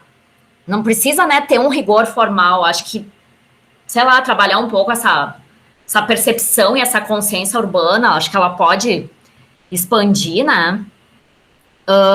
E seguindo, né, no que a rua pode ser uma sala de aula, a sinalização, as edificações, por que essa rua tem esse nome? Quem foi esse cara? Esse ser, né? Enfim, a parte de arte urbana também, acho que dá para... Há elementos interessantes, acho que dá para mudar um pouco o olhar do que só criticar, que sim, há muitos problemas, mas tentar pegar um viés, né, do que eu tenho, o que eu posso fazer e o que eu posso melhorar. Às vezes um giz, né, giz e observação, tu já consegue risca na calçada, não tem problema nenhum isso, né, qualquer pisada e chuva leva, não gera, né, nenhum problema, nenhum dano. Então, acho que dá para ser também simples e numa escala bem micro. O exemplo. Bom, eu acho que as meninas deram super exemplos que deram certo, assim. Eu colocaria só um anexo, né, das faixas temporárias que foram colocadas, mas chamaria a atenção exatamente um pouco do que a Ana comentou sobre a gente enxergar que é possível fazer. Foi feito de uma maneira emergencial, mas que ela não necessita ser feita de uma maneira emergencial. E a gente conseguia aprender que muitas vezes a gente tentou fazer, vou puxar para o lado da bicicleta, que é o meu chão, né? Então, vamos fazer aqui uma faixa temporária e a gente vê dentro da prefeitura, não pode, mas no emergencial pode. Então, pode. Então, como é que a gente vai fazer com que esse agora pode se torne sempre um agora pode, né? Então, principalmente pegar exemplos também de lugares que mostraram que não é o enxugar o horário, né? Mas a gente ampliar o espaço que a pessoa possa transitar com segurança, né? E o segurança que eu falo não é nem só dessa segurança de trânsito também, mas essa segurança agora do distanciamento entre pessoas, porque a gente percebe aqui em Porto Alegre, para quem está nos acompanhando e não sabe, o nosso vírus ele é bem comportado, às 8 horas da noite ele vem, né? Então tudo funciona até às 8 horas da noite. Então, a partir das 8 horas da noite, todas as luzes de parques, de lugares que deveriam estar iluminados por segurança pública, eles passam a não ter mais luz. Então, toda a rua passa a ser um lugar inseguro. Então, automaticamente, a rua inteira, até mesmo quem está transitando de carro, não está transitando de carro por insegurança de assalto, por exemplo. Então, a gente nota que se a gente conseguiu doutrinar tão facilmente essa cidade, a gente pode também conversar com ela para fazer aquilo que a gente tanto busca, né? Que é as reduções de velocidades, é o compartilhamento de trânsito, é a gente poder optar pelo modal que a gente gostaria de utilizar sem ter nenhum problema, né? Posso de novo? Vou falar de novo? Que a gente começa, eu me seguro, aí depois eu quero voltar. Porque eu queria só falar ainda na microescala, outra coisa que a gente observou e fez bastante foi o entendimento da janela como esfera pública, né? Não espaço público, mas esfera pública que compõe esse espaço público. E acho que isso aconteceu no mundo inteiro, né? Movimentos de se comunicar mais pela janela, entender que você faz parte de um coletivo a partir de enxergar a vizinhança, e aí isso vai muito de encontro com a Renata disse, de ser microescala, assim. Teve aquele movimento global das crianças fazerem um arco-íris escrito que ia ficar tudo bem. E isso ser uma mudança na cidade, em como a gente se comunica e incentiva uns aos outros e outras. E travou. Não, tá tudo bem aqui. Ah, tá tudo bem? Eu só travou para mim. Né? Tá. E a outra que a gente fez, que foi o que a Luísa comentou, a gente fez uma pesquisa sobre como as pessoas estavam usando espaço público durante a pandemia em São Paulo, enfim, e para entender quais eram os desejos delas também. E acho que foi duas coisas que a gente não pontua tanto quando fala de mobilidade, mas foram muito importantes, que foi a falta de natureza e acesso a espaços verdes na cidade. Então, todos os desejos que as pessoas apontavam de mudança no espaço público é maior arborização das ruas, então as ruas como parques, né, não precisa ir até um parque para ter esse acesso à área verde, as pessoas apontando muito um desejo de começar a participar da transformação das praças nos próprios bairros, então ativou essa cidadania e esse desejo pelos espaços públicos mais próximos da casa. E também a questão de fortalecer os bairros, de conseguir acessar o máximo de coisas a pé e pedalando, porque talvez uma das coisas que ampliou as desigualdades nas cidades latino-americanas foi quem estava em bairros já consolidados, que conseguia sair a pé e pedalando para acessar o máximo das coisas, e quem não, e quem teve que se enfiar num transporte público porque trabalhava em serviço essencial e se colocou em risco, né? Isso trazendo como uma transformação urgente, assim. Só para complementar, né, que tu falou essa diferença de bairros com infra e sem infra, né? Quem tem infra tem mais poder de cobrar, de conseguir, não usufrui, porque entra e sai do carro, nem usa aquela calçada maravilhosa, aquela quadra maravilhosa. E o contrário, né, é árido, porém eles têm um senso de comunidade muito mais forte. Eu faço também trabalho voluntário numa escola que tem atividades no contraturno, né, para criançada com pouco recurso, e é impressionante, assim, como eles se unem, eu moro lá na vila tal, mas aí não sei quem que passa, a mãe que pega, que busca, que leva a pé, e não tem problema nenhum, as coisas se arranjam, sabe? Então, essas inversões, né?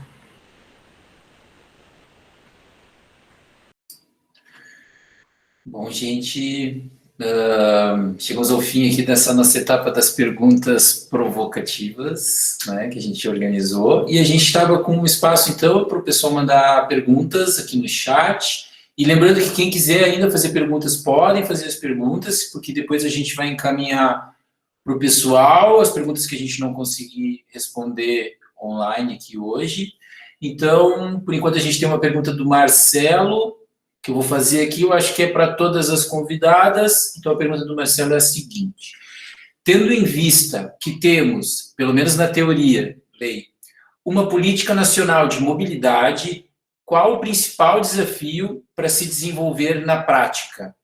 Só um governo progressista não me parece suficiente. Como pensam isso, né? E aí eu lembro não lembro que ano foi, da Dilma sancionando a Lei Nacional dos Transportes, e pronto, o que vocês têm a dizer sobre isso, então? O que está faltando aí, gente?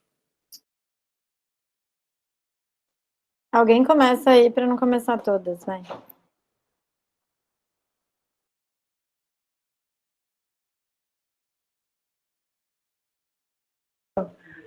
Então, eu vou fazer ao contrário, eu vou começar... Então, existe sim várias leis de incentivo aos outros modais. Eu vou falar especificamente aqui de Porto Alegre. a gente passou por um tempo onde a gente tinha a lei dos 20%, que era uma lei onde tudo que era arrecadado em multas, 20% era transformado para o uso de criação de infraestrutura e educação de trânsito.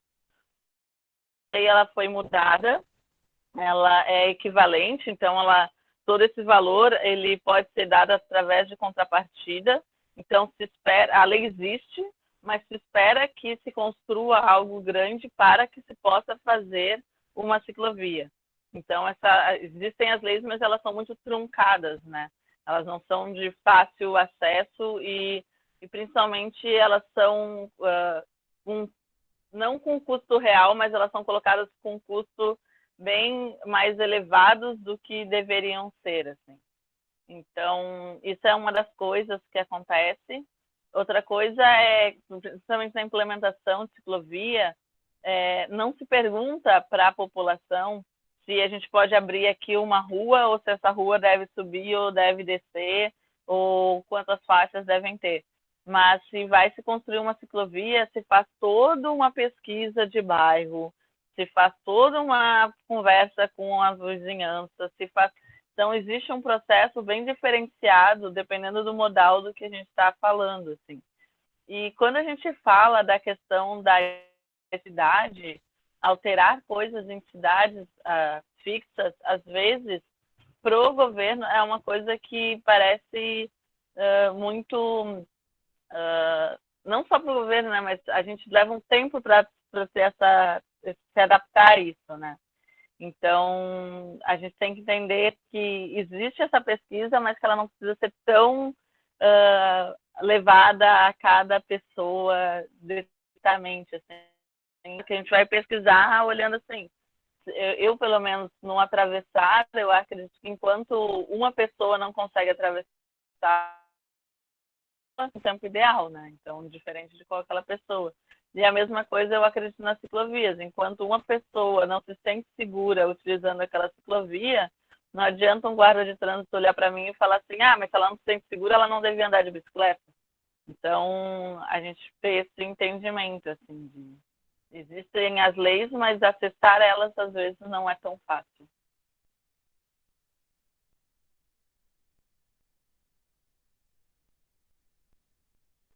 É com você agora, hein? A gente está indo de trás para frente.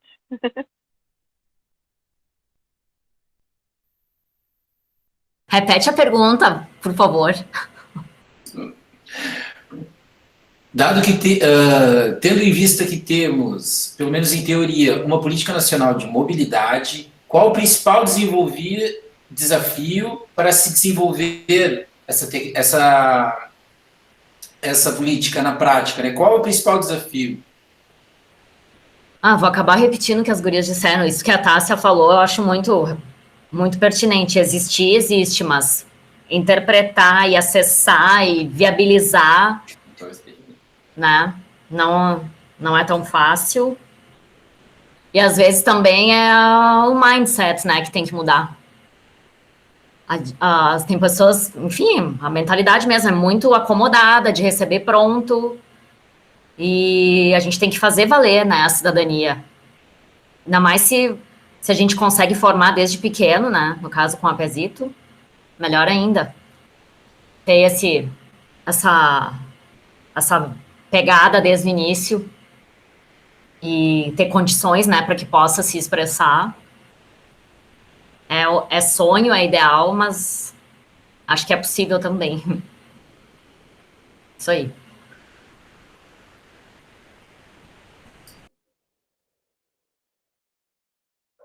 Ana, por favor. Sí. Bueno, yo creo que hay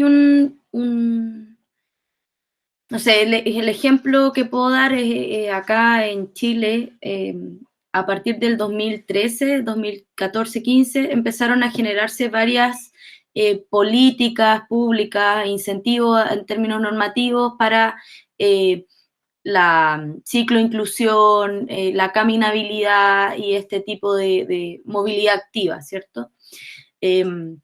pero si bien era un programa, al igual que muchas leyes o políticas públicas, en realidad quedan a que quien está en el cargo o el gobierno que lo quiera hacer, dependiendo del territorio, lo concluya.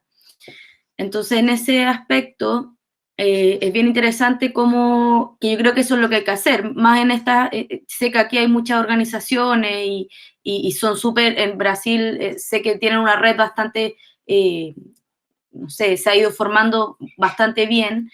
En Chile, desde el año 2017, a partir de que si bien habían políticas públicas que eran en pos de la caminabilidad y la cicloinclusión, se reunieron más de 100 organizaciones ciclistas y lo que hicieron fue promover la ley de convivencia vial y la empujaron hasta llevarla al Senado, y esa ley hoy en día, o sea, y ese proyecto hoy en día es ley y tuvo que transformar la velocidad urbana de los radios de las ciudades, tuvo que transformar, reconocer a la bicicleta como modo de transporte y por ende obliga a las autoridades a implementar infraestructura ciclista. Entonces genera muchos cambios que sin una organización social de las organizaciones civiles de ciclistas, peatones, que sobre todo habían tenido que ver con atropellos y cosas así, eso no hubiera funcionado. Entonces, claro, política pública pueden haber muchas, pero para que se desarrolle o se puedan hacer, va en la espalda de la organización civil que las empuja.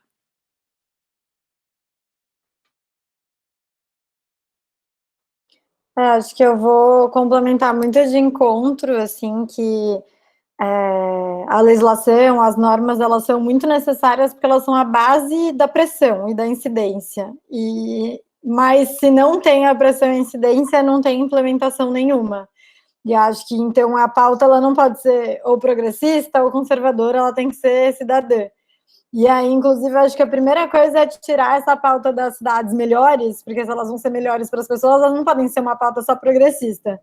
Tem que ser uma pauta de todos os pensamentos, ideologias políticas. E acho que a Inglaterra, né, o Reino Unido, na verdade, Londres é um ótimo exemplo disso, porque implementou bicicletas compartilhadas, infraestruturas de pedalar, enfim, num governo extremamente conservador, que inclusive é o primeiro-ministro agora, e que é extremamente conservador e que fez uma política de estímulo a deslocamentos ativos e urbanismo tático. Porque essa não é uma pauta só progressista, que aqui, infelizmente, eu acho que a gente tem essa leitura, e aí a gente perde, quando não tem governos progressistas, de fazerem o oposto, né? De quererem apagar políticas que já deveriam estar consolidadas e que essas pessoas deveriam estar defendendo e avançando também. Então, acho que esse é o primeiro entendimento, é a gente desvincular a política de melhoria urbana a ideologias politicamente progressistas, assim, ser, enfim, uma pauta geral cidadã.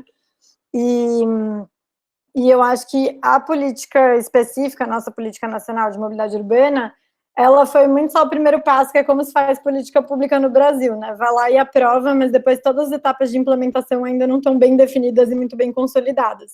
Então, essa política foi lá, definiu que os municípios vão ter que fazer seus planos de mobilidade, seguindo mais ou menos essa ordem de prioridade. Mas até hoje não se tem ninguém avaliando se os planos realmente estão seguindo ou não, o que seria isso de seguir ou não, e muito menos se depois esses planos estão sendo implementados nos anos em que eles tinham sido projetados para. Então, ela tem um poder muito grande na hora que é aprovada, mas ela é de 2014, e aí agora a gente vai ver, sei lá, daqui a pouco vai fazer 10 anos, e aí ela vai até virar invalidada e obsoleta, assim, e aí a gente vai ter perdido um pouco essa oportunidade, talvez vai ter que construir outra, com mais participação social, com mais incidência, com todos os espectros políticos entenderem que vão ter que fazer isso nas suas cidades, né, independente do que pensam, porque é base, é obrigatório, vai ter alguma sanção, vai ter alguma coisa que a lei não definiu. Então, acho que a gente tem muitas coisas aí na construção, mas a principal é as pessoas se apropriarem, porque aí a gente estaria cobrando e estaria fazendo com que esse processo de implementação acontecesse. E se eu puder complementar uma coisinha bem pequeno, assim, que eu acho que algo que também me é muito perceptível, que está na fala de todas nós, assim, que é muito essa questão também de como que se cria essa ponte, esse espaço colaborativo entre as pessoas e os governos, as diversas esferas de governos, para se fazer essa construção desses modelos, porque eu acho que uma das principais dificuldades e desafios é justamente essa distância que tem da elaboração dessas propostas, de colocar essas propostas em prática, justamente porque as pessoas, elas não conseguem participar, os processos, eles são burocraticamente complexos e nada intuitivos, né? Então, criar processos com que as pessoas consigam se envolver mais, né? Ou seja, usar mesmo esse conhecimento da população sobre a cidade, sobre o que ela quer. Também é algo que a gente sente que é muito uma chave, assim.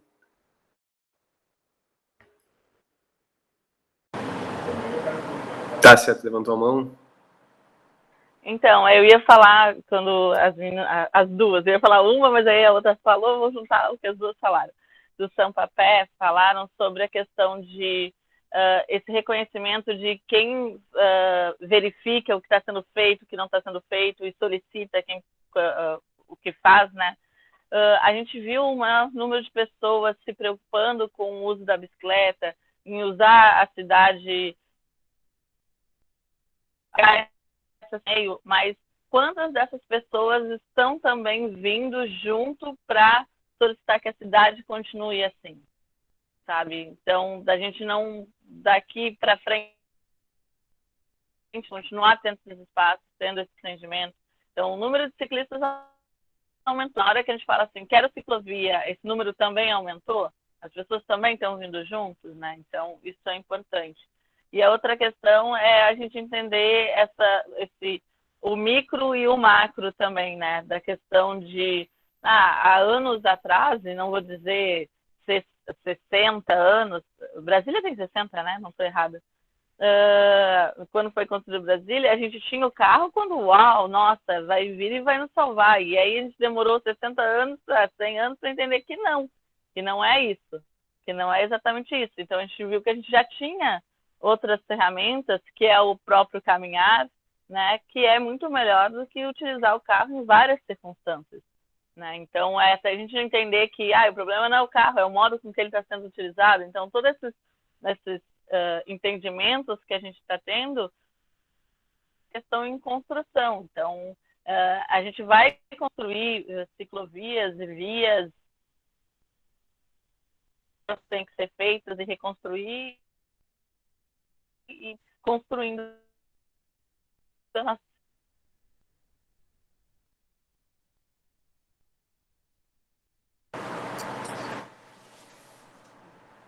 Então, pessoal, vamos pegar mais uma perguntinha que chegou aqui,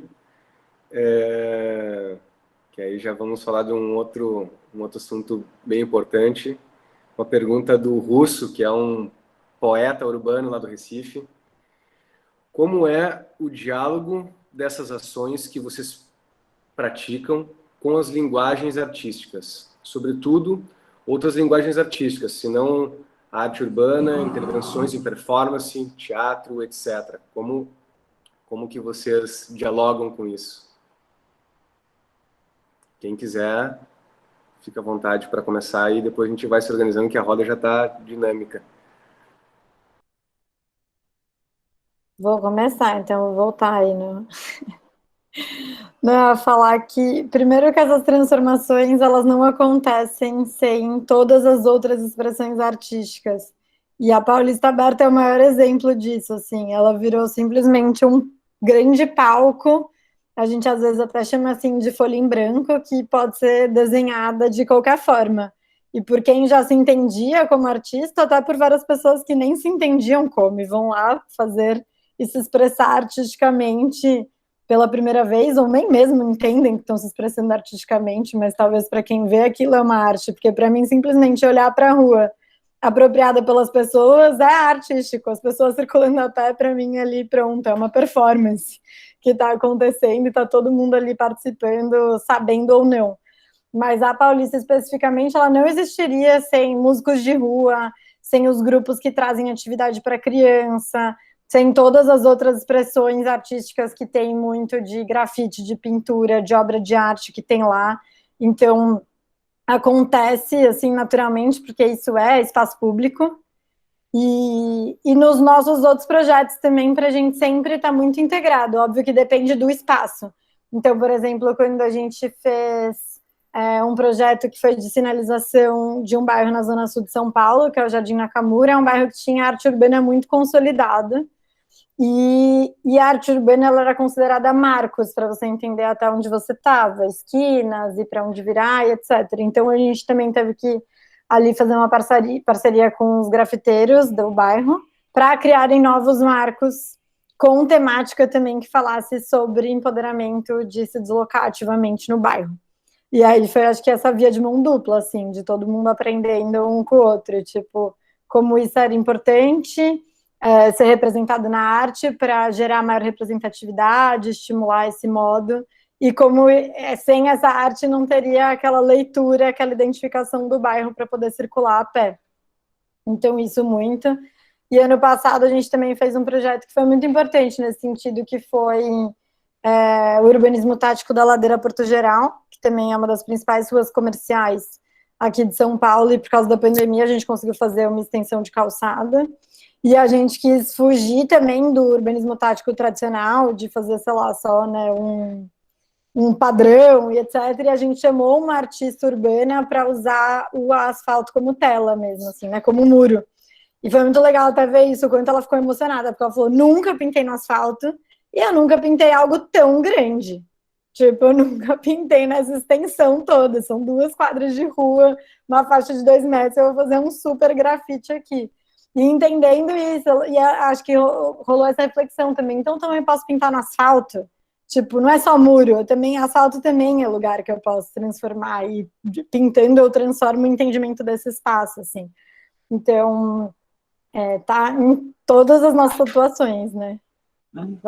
Isso só me lembrou aqui, que eu queria até falar para a galera, das conversas que a gente teve uma série de encontros para comemorar os 5 anos da Paulista Aberta, em outubro e novembro, que foram online, com o Sesc Avenida Paulista, e a gente mediou encontros, são conversas bem legais, com temas bem diferentes, e acho que o 5º encontro foi uma conversa com a Carla Café e com o Mauro do Veracidade, e foi muito legal, é uma conversa sobre arte urbana mesmo, e ele fala muito disso, de enxergar o asfalto como tela. É muito legal a conversa, vale muito a pena. Quem quiser assistir depois, fica aí essa dica. Aí só complementar que nessa conversa teve um que a gente falou só sobre diálogos no espaço público. E aí foi com uma iniciativa que chama aqui em São Paulo Senta Aqui, Conversa Comigo, que é proposta por uma psicóloga que vai para a rua, espalha uns bancos e abre um espaço ali para a galera sentar desabafar. E isso é muito performático também, né? Porque ela serve tanto para quem senta como para quem vê. E também outra iniciativa que chama, acho que é Converse com um Cientista, Converse né? com cientista. Que são vários cientistas da USP que se colocavam ali na Paulista Aberta quando estava abrindo e falando, você conhece um cientista? Tem alguma pergunta? Quer conhecer a produção científica? E isso também, né? Enfim, até os acadêmicos e acadêmicas se entendendo ali como produtores de espaço público e de manifestações e expressões artísticas, acho que é muito legal. No caso do Apesito, isso acaba acontecendo sem planejar, né? Muito na base na hora que tu cria laços com a vizinhança. Já aconteceu, como tu tá em grupo e criança, tu chama atenção aquilo, né? Aquela presença toda, né? E já teve daí casos de teatro, de dança, na base da troca, de o artista tá passando, ver tudo aquele grupo todo e falar, olha só, aqui perto, no final de semana vai ter tal coisa, que eles não tinham ideia, os professores que estavam acompanhando também não, familiares idem, então é aquela coisa, né, do contato, do estreitamento, quando tu te sente que tem pertencimento, né, tu estabelece trocas, que planejando, acho que não aconteceria, mas num processo orgânico de caminhada Já era. Então, eu acho que como os nossos modais, eles vêm numa velocidade que dá para a gente observar o nosso entorno, né? Então, a gente já começa por toda a estrutura. Eu também sou estudante de arquitetura, né? Então, toda a estrutura das arquiteturas dos prédios, né? Dos detalhes, e a gente encontrar um grafite que às vezes representa uma mobilidade que nos representa, então a gente já cria esse diálogo. Eu tenho muitos amigos que são grafiteiros que usam a bicicleta para cima e para baixo, para poder se mover. Eu mesmo já organizei festas que são em cima da bicicleta, então a gente levar a música para a cidade, não num espaço único, né? Então a gente já teve algumas sessões de não só filmes que falam sobre bicicleta, né? Como pessoas que andam de bicicleta que vão atrás das questões audiovisuais, mas também sessões onde a gente está pedalando e a energia daquela sessão é dada através do esforço das pessoas que estão pedalando. Então, pessoas que muitas vezes colam lambes pela cidade também. Então, existe, acho que essa linguagem de conseguir se enxergar. Eu não consigo ver uma separação, na verdade, né?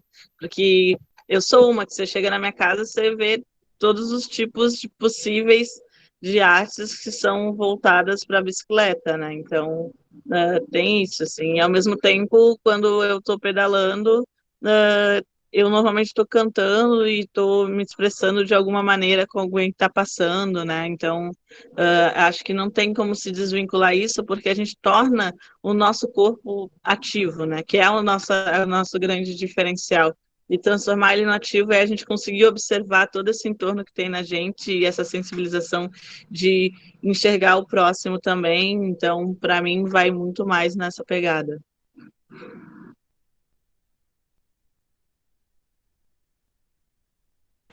Tu falou, pegando o gancho da Tássia só, lambi-lambi é uma prática do apesito também, quando, enfim, tem alguma vivência, a gente faz, agora vai chegar a hora do painel projetivo, que é tu expressar da forma que tu quiser, né? E do que rende, né, a gente transforma em lambi-lambi e espalha pela cidade. É bem legal também. As pessoas gostam de se ver representadas de alguma maneira.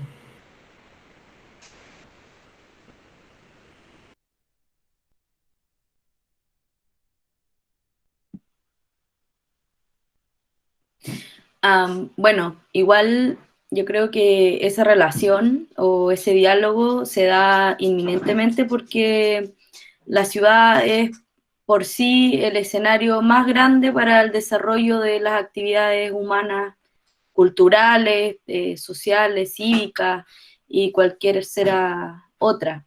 En mi caso, al igual que las chicas, hace mucho tiempo trabajé en una oficina por muchos años donde hacíamos principalmente intervenciones urbanas, donde las personas del cine o del teatro o de la música fueron en realidad los principales como actores que activaron realmente los espacios, porque son capaces de congregar a todas las personas y desde ahí lanzar, ¿cierto?, el mensaje de la importancia de la recuperación del espacio público.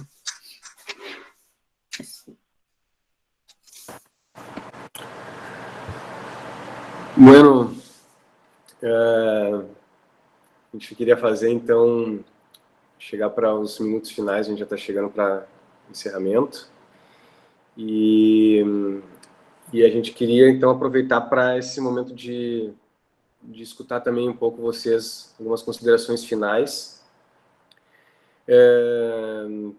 Como a gente não vai ter em função da situação que a gente está, bandeira preta e impossibilidade de poder ir para a rua para poder fazer o complemento, que sempre são das atividades da microescola urbana, sempre tem uma parte de uma conversa, sempre sair para a rua e, de fato, colocar alguma coisa ali.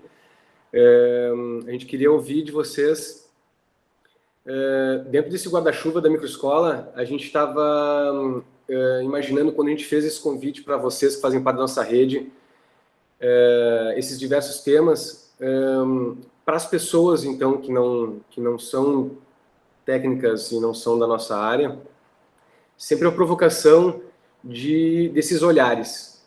Então, a atividade que a gente imaginava para fazer isso, né, que seria no sábado de manhã, era trazer um pouco dessa conversa, dessa construção que a gente estava tendo aqui, desses olhares, mas a gente queria escutar de vocês também, junto no fechamento, para aproveitar o tempo.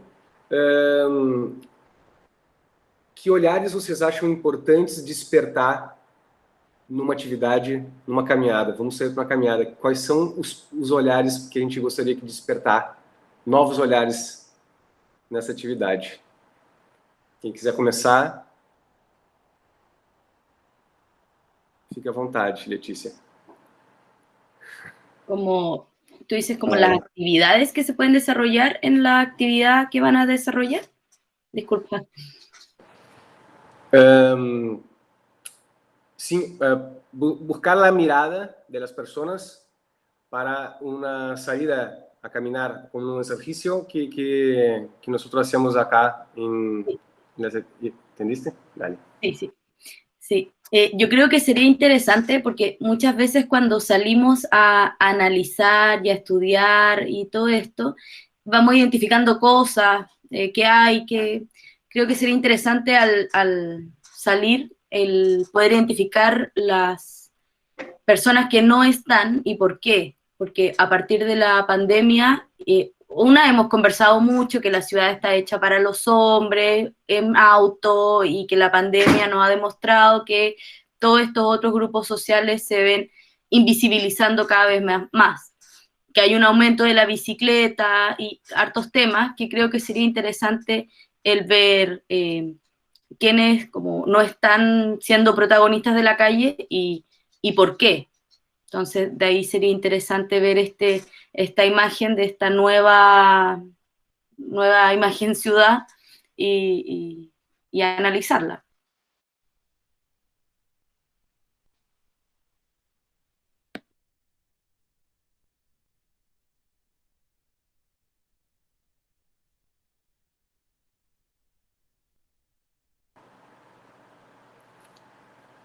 Eu acho que eu vou pensar na criança, assim, né, que é tão curioso, que não tem medo, se atira. Claro, né, não, a cautela é bom, ainda mais nesse momento. Não vá para a rua sem máscara e em grandes grupos, por favor. Mas eu acho que é esse olhar, assim, eu não vou dizer ingênuo, mas ele é puro e curioso. Acho que vale a pena fazer alguns resgates, são válidos. Porque a bagagem, geralmente, a gente chega um pouco pesado, negativo ou desgostoso, né? E tentar puxar para o lado bom pode tornar esse processo mais agradável. Então, eu estava pensando aqui, e eu acho que seria o observar e entender o processo do outro, assim, né? Então, isso a gente fala muito na questão da bicicleta, né? Ah, nossa, por que aquela bicicleta está do lado direito e não do lado esquerdo? Nossa, é porque ela vai dobrar para o lado direito, é porque ela vai dobrar para o lado esquerdo.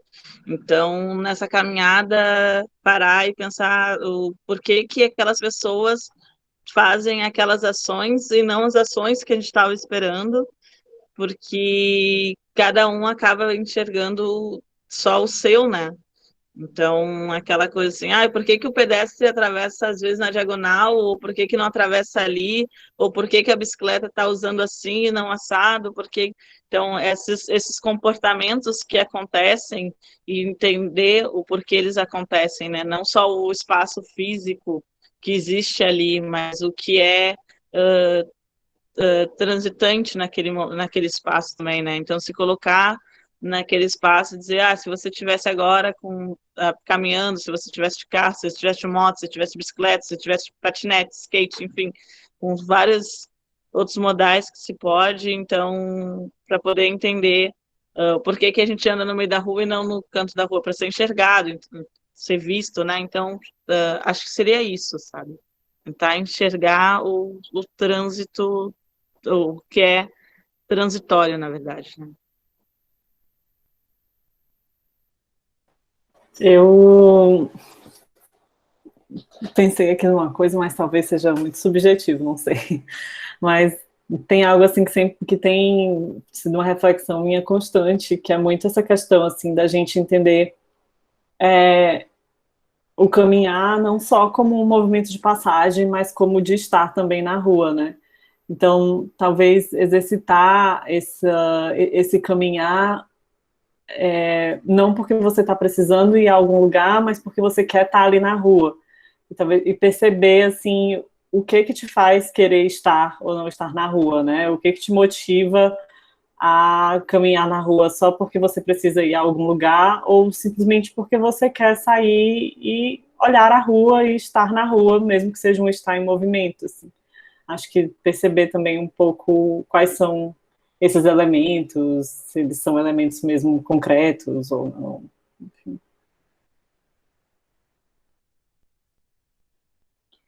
E vou finalizar aqui até complementando um pouco isso, que acho que tem duas coisas quando a gente sai para avaliar meu espaço e tal, que para as pessoas, primeiro, é um pouco difícil, de como que eu vou olhar, observar isso. A primeira é como as pessoas se sentem no lugar. Então, em vez de olhar para o espaço construído e para fora, olhar para dentro. Tipo, desse lugar eu quero sair correndo. E aí depois pensar, por que eu quero sair correndo desse lugar, né? É porque o barulho é desagradável, é porque eu tô com medo, é porque não tem espaço para ficar, enfim. Agora, nesse outro não, eu quero ficar olhando para a árvore e entender o que está acontecendo ali. Então, é porque tem uma árvore, é porque tem o que observar. Então, acho que tem muito essa coisa de se entender também os seus sentidos no espaço e o que os seus sentidos no espaço dizem sobre o espaço. E a outra é que a gente normalmente também pergunta, né, na verdade é uma das camadas de análise que a gente faz do espaço público e da cidade, é como a cidade se comunica com você, que mensagens que a cidade te passa. Sejam elas efetivamente escritas, né, e sinais e sinalização, por exemplo, espere sua vez, cuidado com o carro, etc., como muitas outras que não, né, que são mais, enfim, artísticas e poéticas de representatividade, e muito pouco a gente olha para isso, qual é a comunicação que existe entre cidade e pessoas circulando a pé, assim, quais as mensagens que a cidade passa. Isso é muito legal de começar a observar, porque a gente não faz isso muito naturalmente. Muito obrigado. Queria agradecer a todos vocês por terem aceitado vir participar com a gente. Queria também fazer o convite para a próxima semana, que vai ser na segunda-feira, dia 22, às 14 horas. O tema vai ser sobre crianças na cidade. Então, também vão ter mais outras belíssimas convidadas que vão participar com a gente aqui. E, Ceresa, faz as honras, por favor.